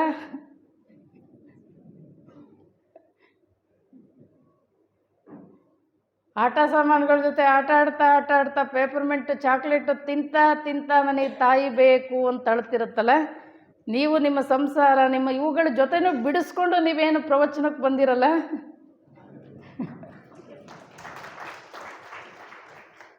ಎರಡನೇ ಪ್ರಕಾರದ ಮಕ್ಕಳಿದ್ದಂಗೆ. ಎಲ್ಲ ಬುದ್ಧ, ಬಸವ ಇವರೆಲ್ಲ ಏನು ನೋಡ್ತೀವಲ್ಲ ನಾವು, ಅಕ್ಕ ಇವರೆಲ್ಲ ಮೂರನೇ ಪ್ರಕಾರದ ಮಕ್ಕಳಿದ್ದಂಗೆ. ನೀನು ಆಟ ಸಾಮಾನು ಬೇಡ, ಕರಿಯ ನಿತ್ತಡೆ ಹೊಲ್ಲೆ, ಸಿರಿಯ ನಿತ್ತಡೆ ಹೊಲ್ಲೆ, ಹಿರದಪ್ಪ ರಾಜ್ಯವ ನಿತ್ತಡೆ ಹೊಲ್ಲೆ, ಶರಣರ ಸುಳ್ಳಡಿ ಒಂದು ಅರಗಳಿಗೆ ಇತ್ತಡೆ, ನಿಮ್ಮನೆ ಇತ್ತೆ ಕಡೆ, ಇವ್ಯಾವೂ ನನಗೆ ಬೇಕಿಲ್ಲ. ಯಾಕೆಂದರೆ ಇವನ್ನೆಲ್ಲ ಆಮಿಷಗಳನ್ನು ಒಡ್ಡಿ, ಇವೆಲ್ಲ ಮಾಯೆ, ಇವು ಜಗಕ್ಕಿಕ್ಕಿದ ವಿಧಿ. ನಿಮಗೆ ಇದರಲ್ಲೇ ಕಾಲ ಕಳೀಲಿಕ್ಕೆ ಇಟ್ಟಾನವ, ನಮಗೆ ಅದ್ರ ಬಗ್ಗೆ ಪ್ರಜ್ಞೆ ಇಲ್ಲ. ಅದನ್ನು ಬಿಡಿಸ್ಕೊಂಡು ಬಹಳ ಜನ ಬರಲಿಕ್ಕೆ ಆಗೋದಿಲ್ಲ. ಎಷ್ಟು ಜನಕ್ಕೆ ಬರಬೇಕನ್ನಿಸ್ತದೆ, ಅದರಲ್ಲೇ ಮಗ್ನರಾಗಿರ್ತೀವಿ. ಯಾರಿಗೋ ಒಬ್ರಿಗೆ ಬರಬೇಕು ಅನಿಸುತ್ತೆ. ಅದು ಯಾಕೆ ಅಂತೇಳಿದ್ರೆ ದೇವರ ಸೃಷ್ಟಿ ಹಿಂಗೇ ಇದೆ, ದೇವರ ಸೃಷ್ಟಿ ಹಿಂಗೇ ಇದೆ. ಹಾಗಾಗಿ ಬರಬೇಕು. ಇದು ನಮ್ಮ ಮಾನವ ಜೀವನ ಸಾರ್ಥಕತೆಯನ್ನು ಪಡ್ಕೊಳ್ಬೇಕಾದ್ರೆ. ಹಾಗಾಗಿ ಐಕ್ಯ ಸ್ಥಳದ ವ್ಯಕ್ತಿಯಾಗಿರ್ತಾನೆ ಅಂದರೆ ಅವೆಲ್ಲ ಭ್ರಮೆಗಳನ್ನು ಬಿಟ್ಟಿರ್ತಾನೆ. ಇವೇನು ಈ ಯಾವ ಮಾಯೆಗೂ ಒಳಗಾಗಿರಲ್ಲ, ಇವನ್ನೆಲ್ಲವನ್ನೂ ಬಿಡಿಸ್ಕೊಂಡಿರ್ತಾನೆ. ಮೊದಲು ದೇವರು ಹುಟ್ಟಿಸ್ದಾಗ ಹೇಗಿರುತ್ತೆ ಆ ಭಾವ ಅವನಲ್ಲಿ ಬಂದಿರುತ್ತೆ. ಆತನ ಆ ಸ್ಥಿತಿಗೆ ಬಂದಾಗ ಏನಾಗುತ್ತೆ ಅಂದರೆ ದೇವರು, ಆತ ನಿರಾಕಾರ, ನಿರಂಜನ, ನಿರ್ಗುಣ. ಈತನು ಏನಾಗಿರ್ತಾನೆ ಅವಾಗ? ಬಯಲಲ್ಲಿ ಬಯಲಾಗೋದು. ಲಿಂಗವೆನ್ನೆ ಲಿಂಗೈಕ್ಯವೆನ್ನೆ, ಆಯಿತು ಎನ್ನೆ ಆಗದೆನ್ನೆ, ನೀನೇ ಎನ್ನೆ ನಾನೇ ಎನ್ನೆ. ಚನ್ನಮಲ್ಲಿಕಾರ್ಜುನನಲ್ಲಿ ಲಿಂಗೈಕ್ಯವಾದ ಬಳಿಕ ಏನೂ ಹೇಳಕ್ಕಿರೋದೇ ಇಲ್ಲ. ಅಲ್ಲಿ ಒಂದು ಉಪ್ಪಿನ ಗೊಂಬೆ ಇತ್ತಂತೆ, ಉಪ್ಪು ಮಾರಾಟ ಮಾಡೋನ ಅಂಗಡಿಯಲ್ಲಿ ಉಪ್ಪಿನ ಗೊಂಬೆ ಕೇಳಿಸ್ತಂತೆ, ನಾ ಎಲ್ಲಿ ಹುಟ್ಟೀನಿ, ನಮ್ಮಪ್ಪ ಯಾರು, ನಮ್ಮವ್ವ ಯಾರು ಅಂತ ಕೇಳ್ತಂತೆ. ನೀ ಇಂಥ ಜಾಗದಾಗ ಹುಟ್ಟಿಯ, ನನಗೊಂದಿನ ತೋರಿಸು ಅಂತ ಗಂಟು ಬಿದ್ದಿತ್ತಂತದು. ಒಂದು ದಿನ ತೋರಿಸ್ತೀನಿ ಬಾ ಅಂತ ಕರ್ಕೊಂಡು ಹೋದಂತೆ. ಆವಾಗ ಸಮುದ್ರದ ಅದ್ರ ನಿಂತಿದೆ ನೋಡು ನಿಮ್ಮಪ್ಪ ಅವ್ವ ನೀವು ಹುಟ್ಟಿರೋದು ಇಲ್ಲೇ. ಅವಾಗ ಅಂತಂತ ಇಷ್ಟು ವಿಶಾಲವಾಗೈತ ನಮ್ಮಪ್ಪ ಅವ್ವ? ಹೌದು, ಮತ್ತು ನಾನು ನಮ್ಮಪ್ಪನ ನೋಡ್ಕೊಂಡು ಬರ್ತೀನಿ, ಇಲ್ಲೇ ನಿಂತ್ಕೊ ಅಂತ ಹೇಳ್ತಂಥದ್ದು. ಅವ ಎಷ್ಟು ಅಗಲ ಇದ್ದಾನೆ, ಎಷ್ಟು ಆಳ ಇದ್ದಾನೆ, ಎಷ್ಟು ಉದ್ದ ಇದ್ದಾನೆ, ನಾನು ನೋಡ್ಕೊಂಬಂದು ಹೇಳ್ತೀನಿ, ನೀ ಇಲ್ಲೇ ನಿಂತಿರು ಅಂತೇಳಿ ಅದು ಉಪ್ಪಿನ ಗೊಂಬೆ ಏನು ಮಾಡ್ತಂತೆ, ಸಮುದ್ರದ ಜಿಗಿತಂತೆ. ಇವ ಮಾಲೀಕ ಇಲ್ಲೇ ನಿಂತಿದ್ದ, ಗೊಂಬೆ ಬಂದು ನನಗೆ ಹೇಳುತ್ತದೆ ಅಂತ. ಏನಾಯ್ತಲ್ಲ ಹೇಳಕ್ಕೆ? ಅದೇನಾಗೋಗಿತ್ತು? ಗೊಂಬೆ ಸಮರಸ ಆಗೋಗಿತ್ತು. ಹಂಗೆ ಐಕ್ಯ ಸ್ಥಳದ ವ್ಯಕ್ತಿ ಆಗಿರ್ತಾನೆ ಅಂದರೆ ಆ ದೇವರಲ್ಲಿ ಸಮರಸ ಆಗಿರ್ತಾನೆ. ಅಲ್ಲಿ ಹೇಳಕ್ಕೇನು ಉಳದೇ ಇರೋದಿಲ್ಲ. ಬದುಕಿದ್ದಾಗಲೇ ತನ್ನ ಎಲ್ಲ ಗುಣಗಳನ್ನು ಕಳ್ಕೊಂಡು ಆ ಪರಾತ್ಪರ ವಸ್ತುವಿನಲ್ಲಿ ಐಕ್ಯ ಆಗ್ತಕ್ಕಂಥದ್ದು. ಸತ್ತ ಮೇಲೆ ಐಕ್ಯ ಆಗೋದಲ್ಲ, ಬದುಕಿದ್ದಾಗಲೇ ಆ ಎಲ್ಲವನ್ನು ಕಳ್ಕೊಂಡು ಆತ ನಿತ್ಯ ತೃಪ್ತಿಯಿಂದ ಇರಲಿಕ್ಕೆ ಸಾಧ್ಯ. ಶರಣರು ಇವುಗಳನ್ನೆಲ್ಲ ಆಚರಣೆ ಮಾಡೇನೆ ಅವರು 770 ಜನ ಮುಕ್ತಾತ್ಮರಾಗಿದ್ದರು. ಸಮರಸ ಹೊಂದಿದವರು ಎಷ್ಟು ಜನ ಇದ್ದರು? ಲಕ್ಷದ ಮೇಲೆ 96,000 ಗಣಗಳಲ್ಲಿ ದೇವರಲ್ಲಿ ಒಡವೆರೆದು ಒಂದಾದಂಥವರು, ಹುಟ್ಟು ಸಾವುಗಳನ್ನು ಗೆದ್ದಂಥವರು ಮುಕ್ತಾತ್ಮರು ಎಷ್ಟು ಜನ ಇದ್ದರು ಅಂದರೆ 770 ಜನ ಅಮರಗಣಗಳಿದ್ದರು. ಹಾಗಾಗಿ ಪ್ರತಿಯೊಬ್ಬ ಮಾನವ ಜೀವನದ ಗುರಿಯೂ ಕೂಡ ನಾವು ಭಗವಂತನಲ್ಲಿ ಒಡವೆರೆದು ಒಂದಾಗ್ತಕ್ಕಂಥದ್ದು, ನಿತ್ಯ ತೃಪ್ತಿಯನ್ನು ಹೊಂದತಕ್ಕಂಥದ್ದು. ಅದರ ಕಡೆ ನಾವೆಲ್ಲರೂ ಕೂಡ ನಮ್ಮಲ್ಲಿ ನಿಜವಾಗ್ಲೂ ಲಿಂಗಾಯತ ಧರ್ಮದಲ್ಲಿ ಅತ್ಯಂತ ಉನ್ನತವಾಗಿರ್ತಕ್ಕಂಥ ಸಿದ್ಧಾಂತಗಳಿದೆ. ಒಬ್ಬ ಮನುಷ್ಯ ಪರಿಪೂರ್ಣನಾಗಲಿಕ್ಕೆ ಏನು ಬೇಕೋ ಅವೆಲ್ಲವೂ ಕೂಡ ಇದೆ. ಆದರೆ ನಮ್ಮ ತತ್ವ, ನಮ್ಮ ಸಿದ್ಧಾಂತಗಳನ್ನು ತಿಳ್ಕೊಳ್ಳದೆ ಯಾವ್ಯಾವುದೋ ಸಿದ್ಧಾಂತಗಳನ್ನು ತಿಳ್ಕೊಳ್ತಾ ಏನೇನೋ ಆಚರಣೆಗಳನ್ನು ಮಾಡಿಕೊಂಡು ಹೊರಟಿದ್ದೀವಿ. ನಮ್ಮದು ಬಹಳ ಉನ್ನತವಾದ ನಿಲುವು, ಉನ್ನತವಾದ ತತ್ವ, ಉನ್ನತವಾಗಿರ್ತಕ್ಕಂಥ ಸಿದ್ಧಾಂತ. ಅವುಗಳನ್ನು ನಮ್ಮ ಜೀವನದಲ್ಲಿ ಅಳವಡಿಸ್ಕೊಳ್ಬೇಕು ಅಂತಕ್ಕಂಥ ಮಾತನ್ನು ಹೇಳ್ತಾ ನನ್ನ ಮಾತನ್ನು ಶರಣಿಸ್ತೀನಿ.